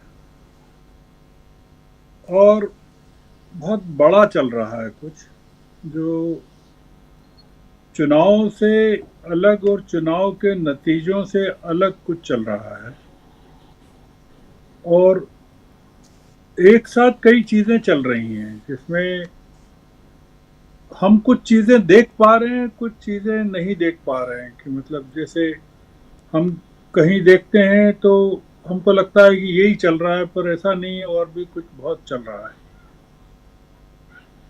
मसलन कर्नाटक में जो चल रहा है वो तो बहुत गंभीर है, क्योंकि कर्नाटक में डीके शिव कुमार और सिद्धारमैया के बीच में भी संघर्ष चल रहा है।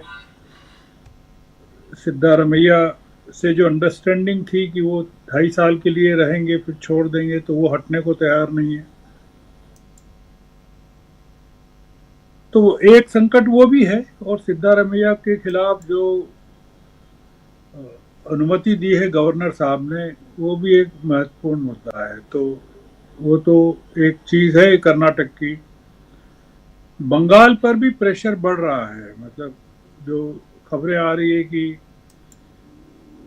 केंद्र सरकार केवल कुछ इंतजार कर रही चीज़ों का जो हो जाए, जिसमें शायद हरियाणा के चुनाव और ये जो एक और चुनाव है जम्मू कश्मीर का, वो निपट जाए, ये है। तो मुझे लगता है कि कोई बहुत बड़ा खेल चल रहा है जो चुनाव और उनके नतीजों से अलग है। एक बीजेपी के अंदर भी बहुत बड़ा खेल चल रहा है, और वो 2 चीजों को लेकर चल रहा है। एक तो पार्टी अध्यक्ष के चुनाव को लेकर चल रहा है, और वो बड़ा इम्पोर्टेंट मामला है, क्योंकि मोदी जी के पास कोई आदमी नहीं है नड्डा जी के अलावा, और जितने लोग हैं जो उनके अलावा जो मोदी जी के नज़दीक भी हैं, वो सब या तो विश्वसनीय नहीं है मोदी जी के लिए या शाह साहब के लिए, या वो संघ के लोग हैं, जो गडकरी हो या शिवराज सिंह हो। क्योंकि शिवराज सिंह तो 2014 में संघ के ओर से प्रधानमंत्री पद के भी दावेदार थे, और वही मोदी जी की नाराजगी का कारण भी बना उनके लिए। राजनाथ सिंह के प्रति उनके वो रह चुके हैं अध्यक्ष, तो उनके प्रति वो उत्तर प्रदेश में भी नाराजगी है, और योगी भी उनके नाम पर सहमत नहीं होंगे जी। जो एक नाम जो बार बार उछल के आ रहा है वो फडणवीस का है। पर फडणवीस को महाराष्ट्र की राजनीति से निकालने का मतलब है कि पूरी की पूरी महाराष्ट्र को या तो एकनाथ शिंदे के हाथों में दे देना, या फिर कांग्रेस और एनसीपी के हाथों में दे देना, क्योंकि महाराष्ट्र में भी बीजेपी के पास कोई है नहीं जी। तो अभी संकट जो सबसे बड़ा एक जो नई खबर है वो ये है, जो काफी पुख्ता जानकारी के आधार पर प्राप्त हुई है, कि उत्तर प्रदेश के 10 जो उपचुनाव होने हैं बहुत महत्वपूर्ण बन गए हैं वो, और 10 क्षेत्रों में जितने मुस्लिम स्टेट गवर्नमेंट के कर्मचारी हैं जो चुनाव को प्रभावित कर सकते हैं, और जितने यादव हैं उन सबको हटा दिया गया है, जितने बीएलओज वगैरह हैं जी।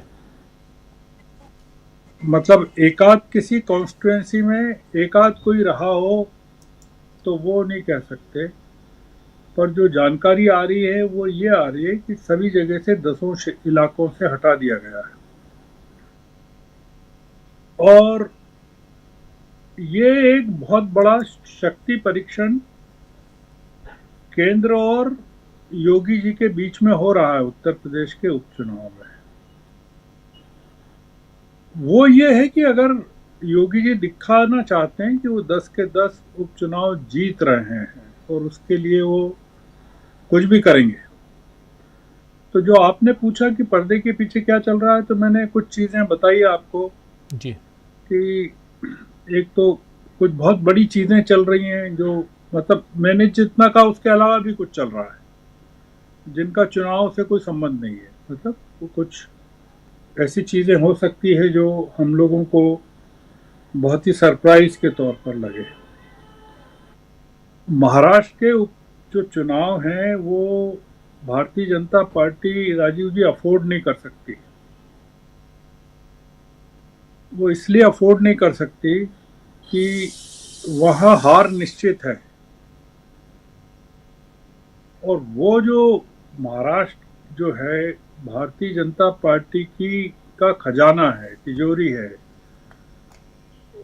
उसके पूरे जो अस्तित्व है उसकी रीढ़ है, वो फाइनेंशियल रीढ़ है बीजेपी की। तो वो मतलब आप कल्पना नहीं कर सकते हैं कि मतलब अकेला बॉम्बे ही क्या कितना बड़ा सोर्स है रेवेन्यू का, क्योंकि अलावा इसके कि वहाँ अडानी अंबानी के सत्ताएं हैं, फाइनेंशियल कैपिटल है कि इंडिया की वो। तो महाराष्ट्र का हाथ से जाना महाराणा प्रताप के लिए भामाशाह का जाना है। तो इसलिए ये जो महाराष्ट्र के चुनाव को लेकर जो पूरी अनिश्चितता बनी हुई है वो बनी रहेगी हरियाणा और क्योंकि हरियाणा के लिए जल्दी नहीं थी अभी। आप देखिए वो नवंबर में उसका एक्सपायरी है, उसके मतलब नवंबर में किसी तारीख तक वो विधानसभा बननी थी, पर वो अभी बन रही है। मतलब तो हरियाणा को ये प्राथमिकता दे रहे हैं। क्यों दे रहे हैं? दो कारणों से दे रहे हैं कि हरियाणा में देखना चाहते हैं, क्योंकि हरियाणा में काफ़ी कोशिशें कर रही है भारतीय जनता पार्टी वोटों के बंटवारे की, वोटों के डिवीज़न की, और वैसे ही वहाँ जम्मू कश्मीर के चुनाव को लेकर भी वो कुछ दिखाना चाहती है।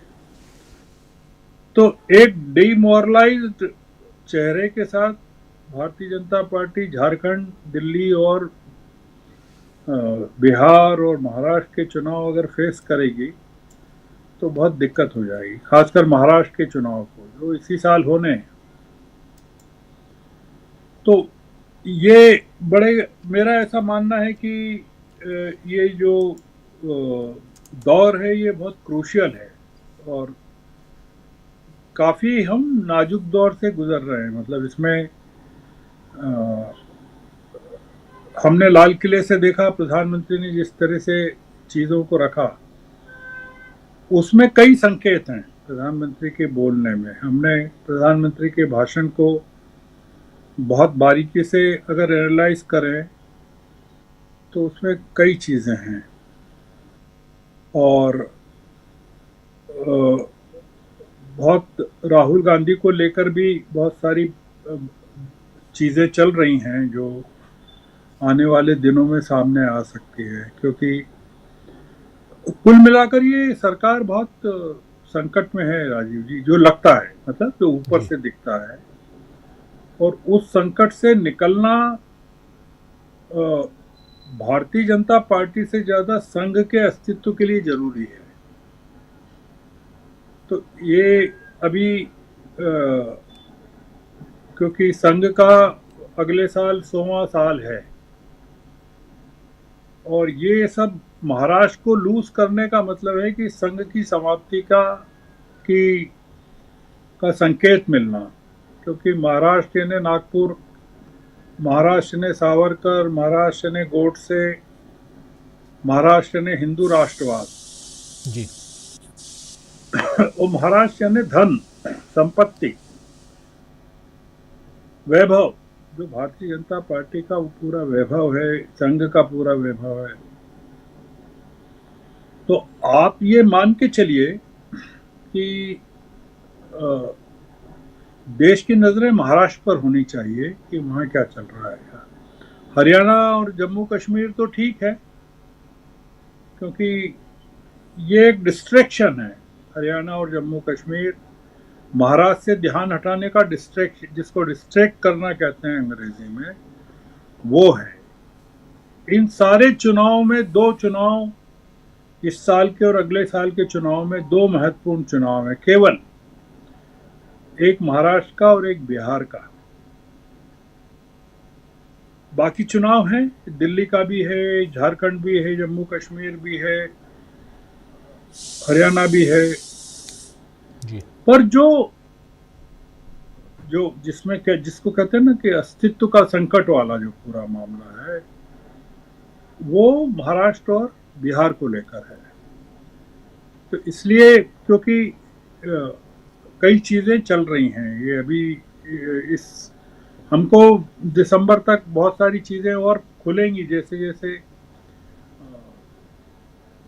अब अगले बजट, अगला जो सत्र होगा, विंटर सेशन जो होगा, उसमें बहुत सारी चीज़ें पार्लियामेंट में क्या अनफोल्ड होती हैं, वो उस सेशन के पहले क्या क्या हो जाता है, मतलब वो काफ़ी इम्पोर्टेंट होने वाला है। तो इसलिए मुझे लगता है कि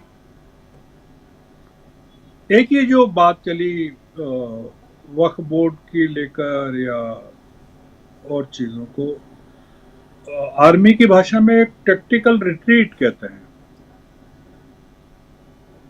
तो उसमें एक ये भी होता है कि आप कुछ स्ट्रेटेजिकली पीछे हट रहे हैं और ये इम्प्रेशन दे रहे हैं कि देखिए विपक्ष ने डरा दिया, या चंद्रबाबू ने डरा दिया, या नीतीश कुमार ने डरा दिया जी।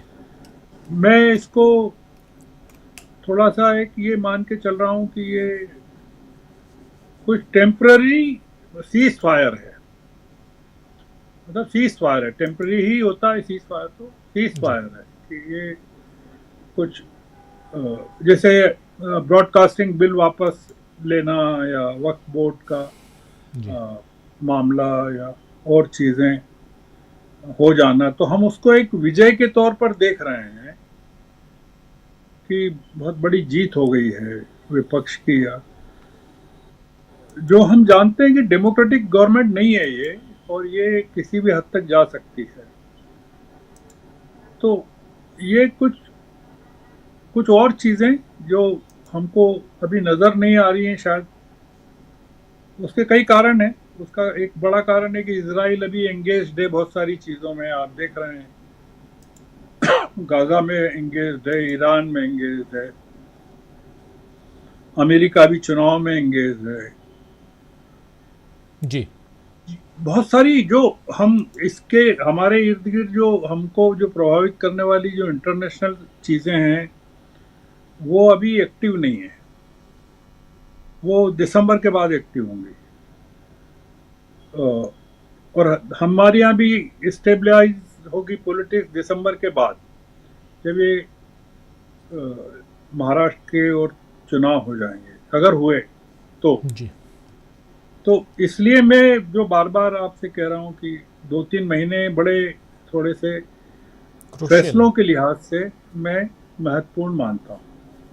आपका कोई सवाल हो तो जरूर पूछेगा। तो जी दोबारा आता हूं आपके पास गर्ग साहब, लेकिन बहुत महत्वपूर्ण बातें आप बता रहे हैं। पर्दे के पीछे चल क्या रहा है ये समझने की हम कोशिश कर रहे हैं इस कार्यक्रम के जरिए, और कहां बीजेपी क्या कुछ कर रही है, क्योंकि सत्तारूढ़ दल है, केंद्र पर उसी का शासन है, एनडीए कह सकते हैं। और एक तरफ आप देख रहे हैं कि आज ही बीजेपी के पदाधिकारियों के साथ बैठक होती है। अमित शाह कहते हैं कि अगले 35 साल तक बीजेपी को कोई हिला नहीं सकता, और दूसरी तरफ चंद्रबाबू नायडू आते हैं और प्रधानमंत्री नरेंद्र मोदी से मुलाकात करते हैं। ये दो महत्वपूर्ण घटनाक्रम अभी से थोड़ी देर पहले का, और उस बीच हरियाणा में चुनाव की घोषणा कल हो चुकी है, चुनाव की घोषणा जम्मू कश्मीर में हो चुकी है। लेकिन हरियाणा और जम्मू कश्मीर, क्या बीजेपी जीतने जा रही है?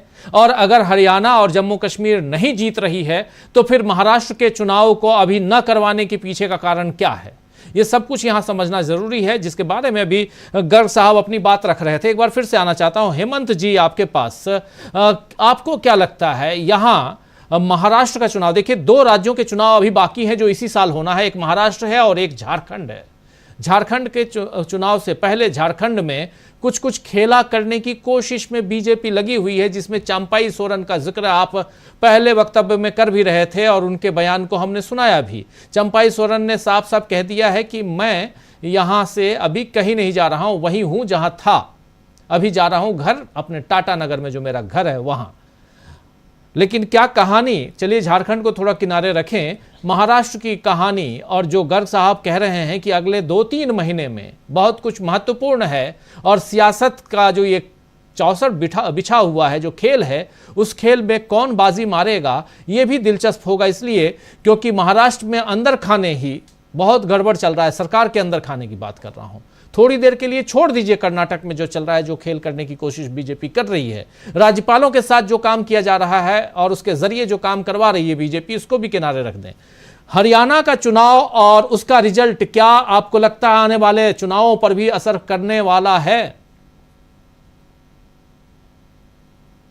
राजीव जी, लोकसभा चुनाव के बाद बीजेपी भले ही संसदीय ताकत उसकी कम हुई है, लेकिन मैं समझता हूं कि जो आरएसएस है वो बिल्कुल उसमें कोई घबराहट नहीं है, बल्कि वो अपना काम बहुत मजबूती के साथ कर रही है। और उसके पीछे उसका साफ साफ ये दिखाई दे रहा है कि जो मुख्य चुनाव आयुक्त ने जब प्रेस कॉन्फ्रेंस की थी और उसमें जो कुछ बोल रहे थे, वो पूरा एक तरह से लग रहा था बीजेपी के स्पोक्स पर्सन की तरफ बात कर रहे थे। उन्होंने जब कहा कि वहां बुलेट के बदले लोगों ने बैलेट से जवाब दिया लोकसभा चुनाव के दौरान और कैसे माहौल बदल गया हुआ है, तो महाराष्ट्र का चुनाव न कराना अपने आप में आश्चर्यजनक बात थी कि महाराष्ट्र का चुनाव पिछले बार 2019 में वो हरियाणा के साथ कराया गया था। वहां रोकने का क्या मकसद है? तो मकसद ये साफ है कि आप बीजेपी को मौका देना चाह रहे हैं, इसलिए मौका देना चाह रहे हैं कि बीजेपी के एलाइज वहां पर आज की तारीख में अजित पवार की जो स्थिति है उसको देखते हुए, तो ये सिर्फ क्या मौका दिया जा रहा है कि इसके पीछे और खेल है? तो मुझे लगता है कि जो मुख्य चुनाव आयुक्त इतना आगे बढ़कर के जो कुछ स्टेप ले रहे हैं, तो उसके पीछे किसका बैकअप है? क्या वो ऐसे ही कर रहे हैं? क्या उनको लोकलाज नहीं है? उनको संवैधानिक मर्यादाओं का ख्याल नहीं है? तो बिल्कुल नहीं है, क्योंकि ये जो पूरा जो बैकअप है वो आरएसएस का बैकअप है।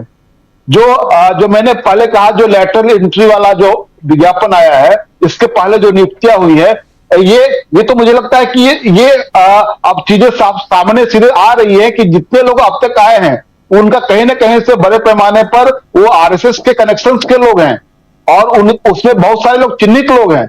तो ये विपक्ष का काम है कि पूरा, हमको लगता है कि इसका स्कैन करके पूरे देश को बताएं कि कैसे ये भर्ती कर रहे हैं लोगों की एक तरफ से। तो आरएसएस पूरे ब्यूरोक्रेसी में राज्यपालों के जरिए तो वो कंट्रोल कर ही रहा है राजभवनों को, और पूरी ब्यूरोक्रेसी को कैसे कंट्रोल किया जाए, पूरे जुडिशियरी को कैसे कंट्रोल किया जाए, ये हम लोग इस मुगालते में न रहे कि बीजेपी संसदीय ताकत कम हुई है। उसके पीछे जो आरएसएस है वो अपने आप को बहुत चालाकी से मजबूत कर रहा है, और ये सब जगह ये साफ साफ दिखाई दे रहा है। राजीव कुमार की इतनी हिमाकत देख लीजिए कि लोकसभा चुनाव के बाद जो 46 सीटें विधानसभा की जो खाली हुई हैं, वहां उपचुनाव आप क्यों नहीं करवा रहे हैं?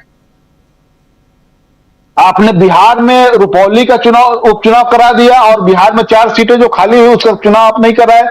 पूरे देश में 46 सीटें ऐसे खाली है, उसको आप नहीं करवा रहे हैं। बीच में जो राज्यसभा का चुनाव होने वाला है उसमें जो नंबर गेम था उसको प्रोटेक्ट करने के लिए माना यह जा रहा है कि उसको प्रोटेक्ट करने के लिए आप कुछ ऐसा खेल कर रहे हैं। तो ये देखने की जरूरत है कि ये किस लेवल पर एक पर्दे के जो आप कह रहे हैं कि पर्दे के पीछे क्या चल रहा है, तो पर्दे के पीछे सिर्फ बीजेपी नहीं चलवा रही है, पर्दे के पीछे आरएसएस भी अपना पूरा गेम कर रहा है।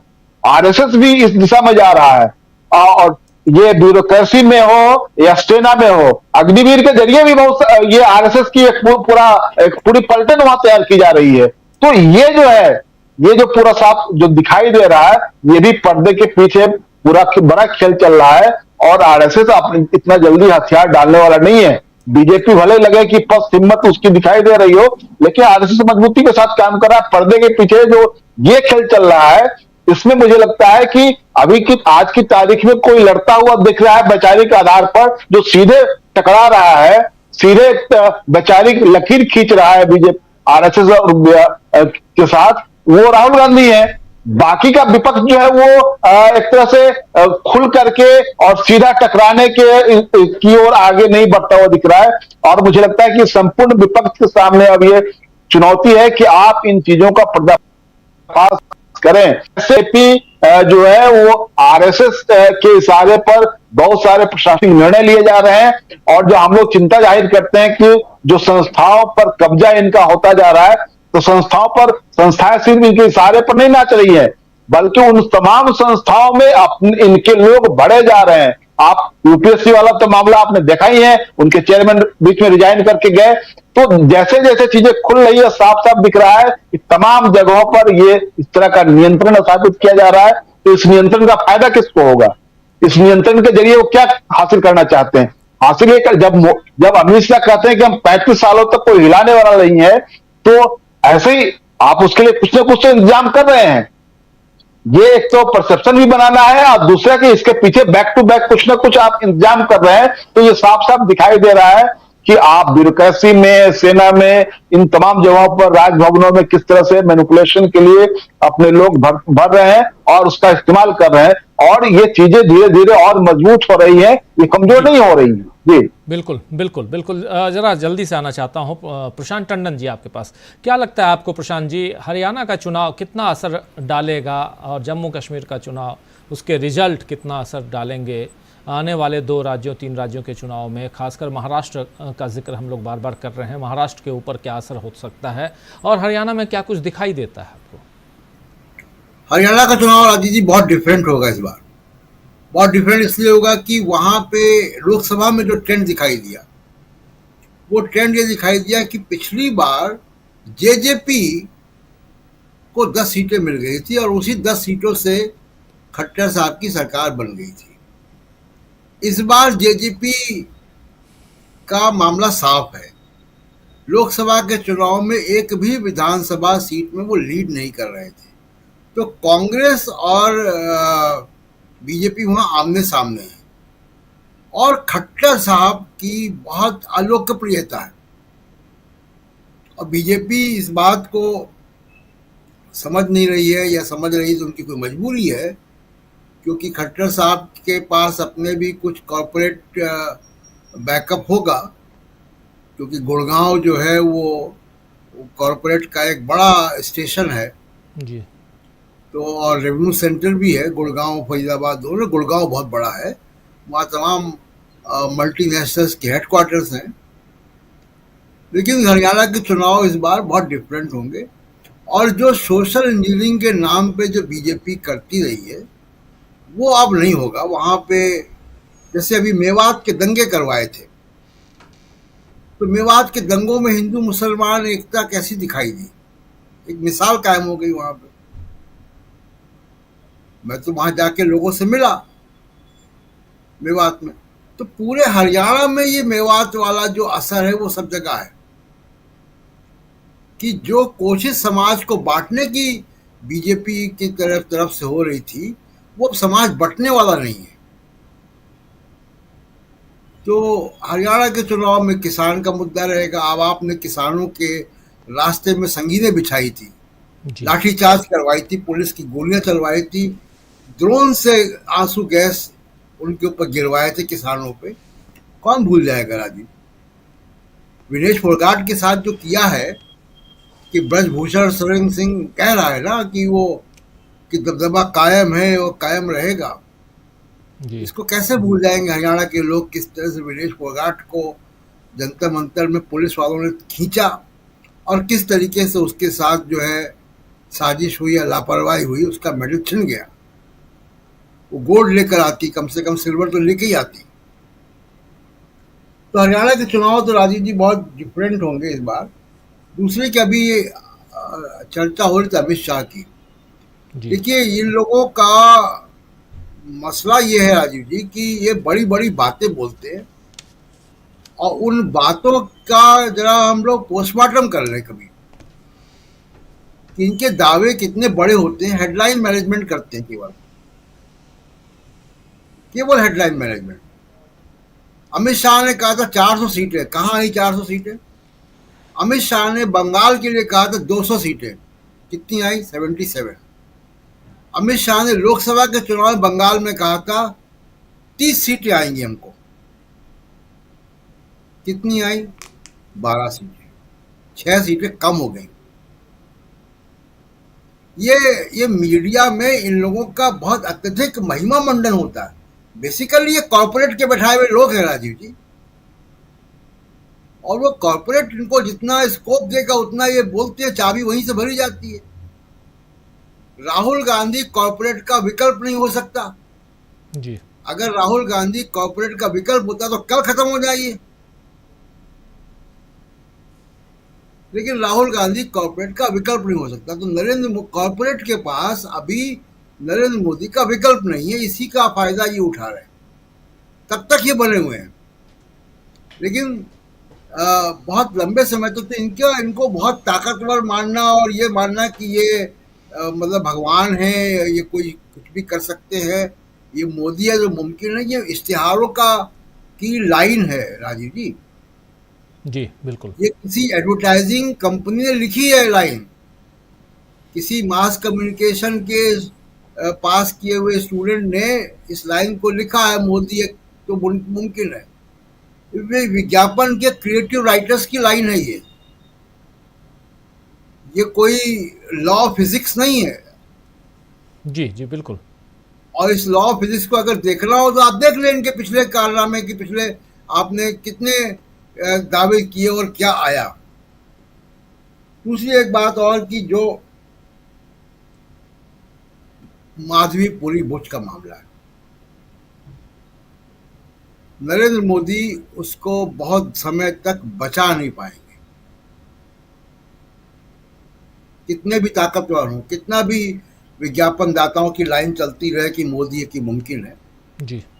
एक कंपनी उनकी ब्लैक स्टोन कंपनी, जिसमें उनके पति एडवाइजर हैं, उस ब्लैक स्टोन कंपनी के आईपीओ पास किए हैं उन्होंने। एक कंसल्टिंग कंपनी अगोरा कंसल्टिंग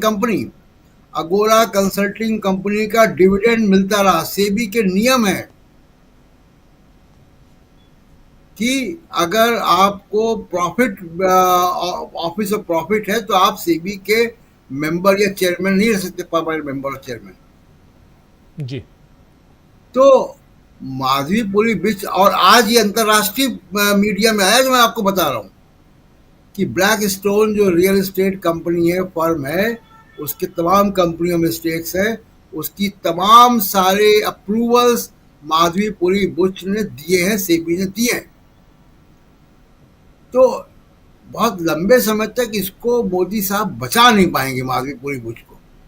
और माधवीपुरी बुच पहली नॉन आईएएस है, उनकी नियुक्ति पे भी सवाल उठेंगे। अपोजिशन जेपीसी की मांग कर रहा है, वो माने या ना माने, लेकिन जो अंतरराष्ट्रीय वित्तीय बाजार है, जो मनी मार्केट है, वो मनी मार्केट माधवीपुरी बुच को रहने नहीं देगा राजीव जी। जी बिल्कुल बिल्कुल। बहुत कुछ पर्दे के पीछे चल रहा है, उन सब की हम चर्चा यहाँ कर रहे हैं। साथ साथ चुनाव है, चुनाव की घोषणा हो चुकी है और उस चुनाव का असर, उसके परिणाम, जो उसके रिजल्ट है, उसका असर आने वाले चुनाव पर क्या पड़ेगा। क्या हरियाणा का चुनाव बीजेपी जीतने जा रही है? क्या हरियाणा का चुनाव बीजेपी लूज करने जा रही है? क्योंकि बीजेपी वहाँ है। अब की बार भी हरियाणा में तीसरी बार हम सरकार बनाएंगे, ये दावा नरेंद्र मोदी और अमित शाह कर रहे हैं। क्या ऐसा होने जा रहा है? ये तो हरियाणा के लोग बताएंगे, वहाँ के वोटर्स बताएंगे। लेकिन आज की तारीख में जो वहाँ से खबर आ रही है, लोकसभा चुनावों को लेकर जो आप अगर कुछ अंदाज़ा लगा पाएँ, जहाँ लोकसभा में 10 सीटें हैं, 10 में से 5 सीटें बीजेपी और 5 सीट कांग्रेस पार्टी जीती थी, उस आधार पर भी देखें तो मामला बहुत मुश्किल भरा दिखाई देता है बीजेपी के लिए। क्या यहाँ का असर दूसरे राज्यों पर पड़ने जा रहा है और उससे बचने के लिए यहाँ कुछ और अंदर खाने गेम चल रहा है? यही सब हम चर्चा कर रहे हैं। एक बार जल्दी से आना चाहता हूँ प्रोफेसर रविकांत जी आपके पास। कैसे आप देखते हैं हरियाणा का चुनाव? अब जम्मू कश्मीर में भी चुनाव हो रहा है और इन सब का असर दूसरे राज्यों पर। राजीव जी, 15 अगस्त को Narendra Modi one nation one election की बात कर रहे थे और चुनाव आयोग ने दूसरे दिन ही वो कलई खोल दी कि वो एक साथ 3 राज्यों के भी चुनाव करने में सक्षम नहीं। कभी फेस्टिवल का बहाना है, कभी सिक्योरिटी का बहाना है, और जम्मू कश्मीर में आप तब चुनाव करा रहे हैं जब सुप्रीम कोर्ट ने आपको डायरेक्शन दी है। अगस्त 2019 में धारा 370 खत्म की गई थी। उसके बाद जम्मू कश्मीर के लोगों का जो राइट है चुनाव का, डेमोक्रेसी के बहाल करने का, वो अभी तक मुलतवी था। लेकिन अब कम से कम जम्मू कश्मीर में चुनाव कराने की हिम्मत तो की है, और ये वो लोग हैं जो लोकसभा चुनाव में प्रत्याशी उतारने में भी डर रहे थे। अब हरियाणा में 10 साल से बीजेपी की सरकार है। अगर बीजेपी को वहां कॉन्फिडेंस होता तो लोकसभा चुनाव के पहले खट्टर साहब की छुट्टी नहीं होती, नायब सिंह सैनी को लेकर के आप नहीं आ रहे होते। कार्ड तो खेला है, अति पिछड़ा कार्ड खेला हरियाणा में, और हरियाणा में ध्रुवीकरण करने का भी पूरा खेल चल रहा है। एक बेल्ट है गुड़गांव से लगी हुई, वहां पे सांप्रदायिक कार्ड चलने की उम्मीद है बीजेपी को। लेकिन इस बार हरियाणा के भीतर एक तो जाट अस्मिता, चाहे वो किसानों का आंदोलन हो या महिला पहलवानों के अपमान का, उत्पीड़न का, और सिर्फ ये हरियाणा का मामला नहीं है, ये पूरे देश की बेटियों का मामला है। हम इसको ऐसे नहीं विभाजित कर सकते हैं कि मणिपुर में हुआ या उत्तर प्रदेश में हुआ तो हमारी उसके प्रति सिंपैथी होगी, बाकी नहीं होगी। जी। महिला पहलवानों के साथ जो हुआ वो पूरे देश की बेटियों का अपमान था। हरियाणा ज्यादा उसके प्रति संवेदनशील ही नहीं, एग्रेसिव है। तो वहां तो नरेंद्र मोदी का ही नहीं है, ब्रजभूषण का भी जवाब देना है। अब वहां जाट वर्सेस चुनाव कराने का जो मूड है बीजेपी का, उन्हें वही एक दिखाई पड़ रहा है कि यही एक ट्रम्प कार्ड है।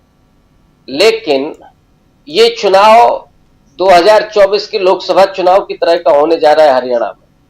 जेजेपी के आज कई लोगों ने कांग्रेस का दामन थामा है, जो वहां एक बड़ा फैक्टर था, और अब ये सीधा 1-to-1 इलेक्शन होने जा रहा है, कांग्रेस वर्सेस बीजेपी। 10 साल का एंटी इनकम्बेंसी का फैक्टर है वो, और इसके अलावा जो गुस्सा है वो, उस गुस्से के सैलाब में बीजेपी वहां उड़ने जा रही है। जी। अब उसमें कोई पर्दे के पीछे का खेल ना हुआ जैसे इस लोकसभा चुनाव में हुआ, तो बीजेपी में कोई हरियाणा में बीजेपी को कोई बचा नहीं सकता। महाराष्ट्र में जो है वो तो खुद बीजेपी की हालत बता रही है कि वो चुनाव कराने की स्थिति में नहीं है। जी। मैं इसमें महाराष्ट्र को भी जोड़ना चाहूंगा कि महाराष्ट्र में महीने 2 महीने के अंतर पर चुनाव होना ही है, या ये प्लान हुआ हो कि झारखंड के साथ चुनाव कराएंगे। झारखंड का चुनाव तो आप टाल सकते थे 2 महीने के लिए, क्योंकि यहां जनवरी 25 में वो कार्यकाल खत्म होने जा रहा है। लेकिन महाराष्ट्र को बढ़ा देना ये कतई तार्किक नहीं है। तो वो डर दिखता है कि वहां पर स्थितियां आपकी खराब है, वहां गुजराती लॉबी नहीं, गुजराती पूरा उसके खिलाफ माहौल है। जी। एक मराठी अस्मिता भी काम कर रही है, जो विश्वासघात किया, शिवसेना तोड़ी गई, शरद पवार की पार्टी तोड़ी गई, उस सबके खिलाफ गुस्सा है। गुजरात जिस तरह से वहां कंपनियां ले जाई गई, वो भी एक गुस्सा है लोगों में। तो ये चुनाव बीजेपी के लिए, और लोकसभा चुनाव में तो हरियाणा में क्या हालत हुई, 17 सीटों पर से बट गई बीजेपी और उसका अलायंस। तो वहां तो कोई स्थिति दिख ही नहीं रही है। और महाराष्ट्र के बारे में संभवतः मैंने पहले भी कहा है कि वो और उत्तर प्रदेश 2 ऐसे राज्य हैं जहां दलित राजनीति की पृष्ठभूमि होने के बावजूद वहां पर प्रकाश अंबेडकर चुनाव हारे, बुरी तरीके से खुद भी हारे और उनकी पार्टी भी पीछे चली गई, और यहां मायावती सारी सीटें गंवा बैठी, यहां तक कि दूसरे नंबर पर भी उनका कोई प्रत्याशी नहीं था। तो जो चुनाव में एंटी बीजेपी से जो नाराजगी है, उसका जिस तरह का अटैक है संविधान पर, जिसकी तरफ संकेत किया प्रशांत जी ने कि ये तो पूरा ही संविधान को बदलने का जो एजेंडा है, उस एजेंडा के सामने डंडा लेकर के खड़ा हुआ है वो पूरा दलित तबका। जी। और वो इसके लिए समझौता करने के मूड में नहीं है। तो चाहे वो हरियाणा हो, चाहे महाराष्ट्र हो, झारखंड हो, झारखंड में तो आदिवासियों की अस्मिता का सवाल है, यहां पर तो मोहरे पिटने वाले, और वही डर है। अभी आज पहुंचे हुए हैं आपके नायडू साहब, अब क्या खेल चलेगा, क्या होगा, क्या डायरी में लिख करके लाए होंगे, कितना मिलेगा, तो ये चुनाव तय करेंगे कि आने वाले वक्त में नरेंद्र मोदी प्रधानमंत्री रहेंगे कि नहीं रहेंगे। इसलिए महत्वपूर्ण है ये चुनाव जी, इसलिए डरे हुए हैं मोदी जी कि इन चुनाव के बाद खुद उनका भी फैसला होने जा रहा है।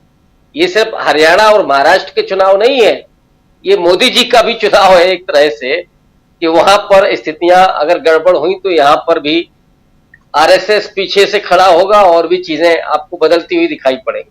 जी राजीव जी, बिल्कुल बिल्कुल। महाराष्ट्र का चुनाव क्यों महत्वपूर्ण है और महाराष्ट्र के चुनाव पर क्या ये जो अभी 2 राज्यों के चुनाव हो रहे हैं उसका असर पड़ेगा, हरियाणा का चुनाव और जम्मू कश्मीर का चुनाव, इन सब की चर्चा हम कर रहे हैं। लोकसभा चुनाव का क्या असर पड़ने जा रहा है इसकी भी चर्चा, लेकिन इसके साथ साथ एक सूचना ये दे दूं दोस्तों कि ठीक इसके बाद आप मनीष सिसोदिया जो अभी 17 महीने जेल में रहकर आए हैं, दिल्ली के पूर्व उप मुख्यमंत्री, उनका इंटरव्यू ठीक इसके बाद आप देखेंगे। इसी कार्यक्रम के ठीक बाद आप मनीष सिसोदिया ने डीवी लाइव से बातचीत की है, उनका इंटरव्यू देखिए ठीक इस कार्यक्रम के बाद।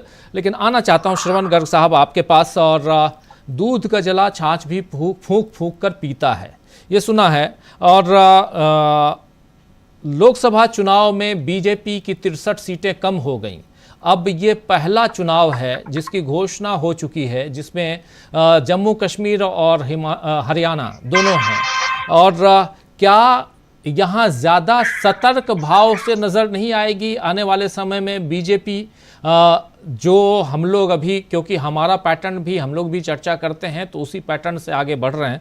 थोड़ा सा आपसे समझना चाहता हूँ कि क्या अब आने वाले चुनावों को और पिछले चुनाव के रिजल्ट को देखते हुए ही महाराष्ट्र के चुनाव, झारखंड के चुनाव, इन दोनों चुनावों की घोषणा अभी नहीं हुई है, नहीं की गई है, क्या यहाँ से अब पूरा का पूरा फोकस जो है वो खासकर हरियाणा पर रहने जा रहा है? और उसके लिए जो कुछ बीजेपी अभी तक हम लोगों ने देखा है पिछले 10-12 साल में बीजेपी जो करती है वो सारे हथकंडे अपनाते हुए नजर आएगी। जरा आपका नजरिया इस पे। हरियाणा में पूरी ताकत लगाने वाली है। एक जो मुद्दा आपने उठाया या चर्चा में आता है आरएसएस और बीजेपी के संबंधों को लेकर जो आता है जी। हरियाणा के लिए बीजेपी ने, आरएसएस ने अपने जो सबसे बड़े जॉइंट सेक्रेटरी हैं, जो ऑल इंडिया लेवल पर बीजेपी के साथ कोऑर्डिनेट करते हैं, अरुण कुमार, उनको लगा दिया है बीजेपी और आरएसएस के बीच में हरियाणा में कोऑर्डिनेशन के लिए। और महाराष्ट्र में उन्होंने अतुल लिमये जो उनके जॉइंट सेक्रेटरी हैं आरएसएस के, उनको लगाया है यहाँ पर महाराष्ट्र में बीजेपी और आरएसएस के बीच में कोऑर्डिनेशन के लिए। हरियाणा में भी जो संघ और बीजेपी है, वो आपने देखा कि अभी एक बहुत बड़े जो तथाकथित संत हैं उनको जेल से पैरोल पर छोड़ा गया है। ये एक चीज है केवल। अभी कितने लोग छूटेंगे जेल से या छूट गए होंगे हमको पता नहीं है। हरियाणा में बहुत ताकत लगी हुई है अंदर खाने की, जो चीज़ें सामने आ रही हैं धीरे धीरे, कि उसमें विपक्ष के वोटों का बंटवारा, जिसमें एक बड़ी घटना जो आप अभी मनीष सिसोदिया का इंटरव्यू दिखाने वाले हैं, और मुझे पता नहीं कि उस इंटरव्यू में आपने पूछा क्या कि हरियाणा में आम आदमी पार्टी अकेले क्यों चुनाव लड़ रही है और महाराष्ट्र में क्यों लड़ रही है।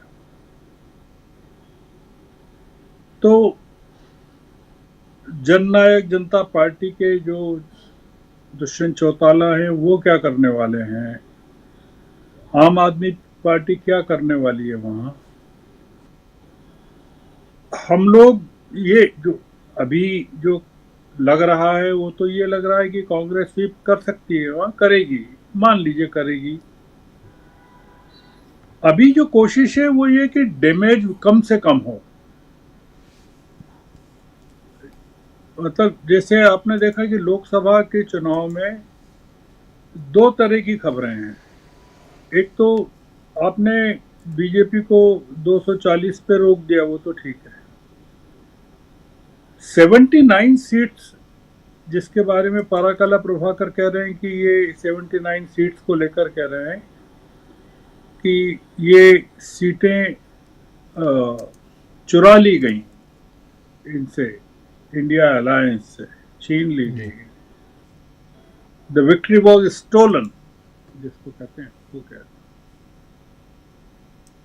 ये जो 79 सीट्स लोकसभा की जो चुराई गई हैं, आप सोचिए कि विधानसभा में कितनी सीटें चुराई जा सकती हैं। मैंने आपको एक उदाहरण दिया कि उत्तर प्रदेश की 10 सीटों में प्रशासनिक स्तर पर क्या क्या फेरबदल किया गया। मैंने आपको बताया कि सारे यादव और मुस्लिम हटा दिए गए जी। आप हरियाणा के बारे में इस तरह का पता करिए, एक एक कॉन्स्टिट्यूएंसी का पता करिए कि वहाँ जो प्लेसमेंट्स हो गए हैं या हो रहे हैं, हो चुके हैं। अब तो वहाँ कुछ होगा नहीं क्योंकि नोटिफिकेशन हो गया, तो अब तो वहाँ ट्रांसफर तबादले वगैरह का कोई सवाल ही नहीं उठता है। तो एक जो खबर चलाई जा रही है कि वहाँ मुख्यमंत्री को भी पता नहीं था कि ये चुनाव घोषणा हो जाएगी, एक जो जिसको मैं यकीन नहीं कर रहा हूँ कि ये जो खबर बोली जा रही है चैनलों की बहस में कि मुख्यमंत्री को भी जानकारी नहीं थी और वो उनको लगा कि ये अचानक से हुआ है। नहीं, ऐसा नहीं है। आप अगर हरियाणा के की जितनी कॉन्स्टिट्यूएंसीज हैं उसमें एक एक कॉन्स्टिट्यूएंसी का एनालिसिस करवाएं तो आपको पता चल जाएगा कि जो अंबाला साइड की जो कॉन्स्टिट्यूएंसीज हैं या जहाँ या जाट बहुल जो कॉन्स्टिट्यूएंसीज हैं या गुर्जर बहुल जो कॉन्स्टिट्यूएंसीज हैं या जहाँ मिक्स्ड पॉपुलेशन है, जहाँ किसी का डोमिनेशन नहीं है जी, या गुड़गांव में जैसे कि मान लीजिए कि कांग्रेस का प्रभाव रहा है, या लोकसभा में जिन जगहों पर कांग्रेस ने सीटें जीती हैं, आप पता करवाइए कि पूरी की पूरी प्लेसमेंट जो है, एडमिनिस्ट्रेटिव प्लेसमेंट, वो चुनावी घोषणा के पहले पूरी की जा चुकी है। हम एक पब्लिक मूड को अपने प्री पोल परसेप्शन में जगह दे रहे हैं। आपका जो मूल सवाल था पर्दे के पीछे जी, ये मैं उससे संबंधित चीजें कुछ कह रहा हूं कि ये हम जो कि पब्लिक मूड तो लोकसभा में भी ये था कि इस सरकार को जाना है, पर आपने देखा कि सरकार बन गई और वो दावे के साथ उन्होंने पिछले लाल किले के भाषण में कह दिया था कि मैं तीसरी बार आऊंगा। तो आपका जो अभी आपने कहा तैयारी को लेकर कि लोकसभा के चुनाव के परिप्रेक्ष्य में जो दूध का जला छाछ को, वह सही है, क्योंकि इसमें स्टेक्स जो हैं वो बीजेपी के लिए बहुत ज्यादा हैं बनिस्बत मतलब इंडिया अलायंस के। इंडिया अलायंस के लिए डेमोक्रेसी को लेकर है, पर बीजेपी के लिए धार्मिक राष्ट्रवाद को लेकर या हिंदू राष्ट्रवाद को लेकर या संविधान को बदलने को लेकर है। हम अक्सर जो मतलब आमतौर से जो होता है, मैं भी गलतियां करता हूं कि हम कई बार हमको लगता है अरे यार इनका तो सब सफाया होने वाला है। हम मध्य प्रदेश में गिन रहे थे 15 सीटें विपक्ष के लिए, और पब्लिक परसेप्शन में भी थी और सीटें गिनाई जा रही थी जी। एक भी सीट नहीं मिली। हम छत्तीसगढ़ में भी गिना रहे थे, वहाँ एक सीट बड़ी मुश्किल से मिली कोरबा की, वो भी परंपरागत तरीके से वो चरणदास महंत की बीबी जीतती रही हैं, वो जीत। कई बार राजीव जी कुछ चीजें ऐसी हमको थोड़ा सा परसेप्शनली हम जो सोचते हैं वो थोड़ा सा हो जाता है, मतलब मैं ऐसा उसको जी। तो मैं डैमेज, मैंने कहा, मैं फिर रिपीट कर रहा हूँ कि डैमेज कम से कम हो, ये कोशिश है कि चुनाव के बाद कोई चंद्राबाबू और नीतीश कुमार मिल जाए सरकारें बनाने के लिए हरियाणा में, वो है कोशिश। और महाराष्ट्र में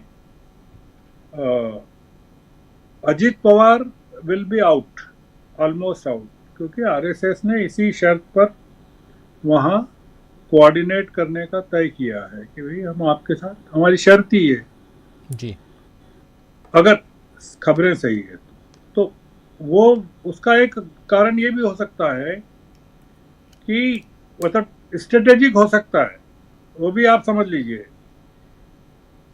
कि अजित पवार से कहा गया हो कि आपको हम सुपरफिशियली ये कह रहे हैं कि आप नहीं है हमारे साथ, और अजित पवार ने घोषणा कर दी कि वो सभी जगह अपने उम्मीदवार खड़े करेंगे। अब आप सोचिए कि महाराष्ट्र में अजित पवार सब जगह खड़े कर रहे हैं, उनके फाइनेंसेस कहाँ से आएंगे? आम आदमी पार्टी खड़े करने वाली है, उनके फाइनेंसेस कहाँ आएंगे? राज ठाकरे खड़े करने वाले हैं कई जगह से, उनके फाइनेंसेस कौन ऑर्गेनाइज करेगा? और एकनाथ शिंदे और फडणवीस ये मतलब अपना वर्चस्व सिद्ध करने के लिए जो काम करेंगे, तो इंडिया अलायंस की और जो फाइनेंसेस हैं जो कि बॉम्बे में या महाराष्ट्र में बीजेपी को अवेलेबल हैं, वो जो बड़ी बात है। तो मैं फिर रिपीट कर रहा हूँ, फिर से दोहराना चाहता हूँ कि पब्लिक मूड है कि इनको जाना है। जो खबरें हैं, जो मेरी बातें होती है वहाँ, वो तो ये कह रहे हैं कि बीजेपी का सफाया होने वाला है, 30-35 सीट भी मिल जाए बीजेपी को तो बड़ी बात। तो ये 30-35 मिल जाए, ये तो बहुत ही चमत्कार हो जाएगा। महाराष्ट्र में 30-35 सीट ही मिले, वहाँ जितनी सीटें हैं उसमें। पर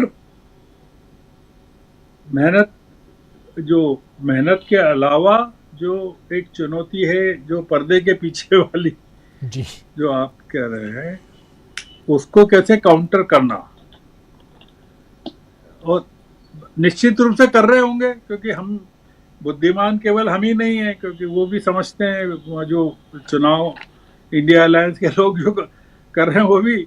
पर चूंकि हम पब्लिक से बातचीत कर रहे हैं, इसलिए हम अपना नजरिया रख रहे हैं, और जो इंडिया अलायंस के लोग काम कर रहे हैं वो पब्लिक से इंटरेक्ट इस तरह नहीं करते हैं जैसे हम कर रहे हैं। इसलिए हम थोड़ा सा एक अपने लिबर्टी लेके एक पक्ष रख रहे हैं। अब वो गलत भी हो सकता है, सही भी हो सकता है, मार्जिनली सही भी हो सकता है, मार्जिनली गलत भी हो सकता है। जी बिल्कुल सही आप कह रहे हैं, बहुत कुछ हो सकता है आने वाले समय में, बहुत कुछ हम लोग इस पर और बातें करेंगे, बहुत विश्लेषण टिप्पणियां होंगी, और रोज़मर्रा हम इस पे चर्चा करते हैं, रोज न्यूज़ पॉइंट में भी चर्चा करते हैं, और दूसरे अपने जो लाइव और वीडियो हम बनाते हैं उसमें भी चर्चा इसकी होती है। तो बहुत चर्चाएं अभी होंगी, बाकी हैं, लेकिन हरियाणा का चुनाव खासकर बहुत महत्वपूर्ण है और इस चुनाव का असर कहां तक कितना पड़ने वाला है। लेकिन दूसरी तरफ लोकसभा चुनाव में जो बीजेपी की सीटें कम हुई हैं, उसके बाद, उस हार के बाद, क्या बीजेपी यहां खुद को संभालने की कोशिश करेगी, खासकर हरियाणा के चुनाव में। और आज विनेश फोगाट जब लौट के आई हैं और उनका जो रोड शो था, उस रोड शो में जो हुजूम था, भीड़ थी, उस भीड़ का क्या असर आने वाले समय में, क्योंकि दीपेंद्र हुड्डा उनके साथ थे, उसका क्या असर कांग्रेस के ऊपर पड़ने वाला है, बीजेपी इसको कैसे लेती है, ये सारी चीजें। और इन सब के बीच आप जानते हैं कि नरेंद्र मोदी 2 दिन पहले यानी 15 अगस्त को ओलंपिक में गए हुए खिलाड़ियों से मुलाकात करते हैं, इसलिए कि विनेश फोगाट नहीं है, 2 दिन का इंतजार वो नहीं करते हैं। और बातें यहाँ से किस ढंग से आगे बढ़ी हैं ये आप सब अच्छी तरह से जानते हैं। अभी से थोड़ी देर बाद, ठीक आप देख रहे हैं नीचे स्क्रीन पे बॉटम में, मनीष सिसोदिया, पूर्व डिप्टी सीएम, दिल्ली के 17 महीने जेल में रहकर आए और उसके बाद अब जमानत मिल चुकी है और बहुत बेबाक बातचीत उनसे हुई और बहुत कुछ उनसे बहुत सारे सवाल पूछे गए। वो सवाल भी पूछा गया जिस सवाल के बारे में गर साहब कह रहे थे कि चुनाव हरियाणा और बाकी राज्यों के चुनाव में आम आदमी पार्टी क्या इंडिया गठबंधन के साथ चुनाव लड़ेगी, अलग से लड़ेगी, ये सारी बातों का जवाब यहाँ पर उन्होंने अपने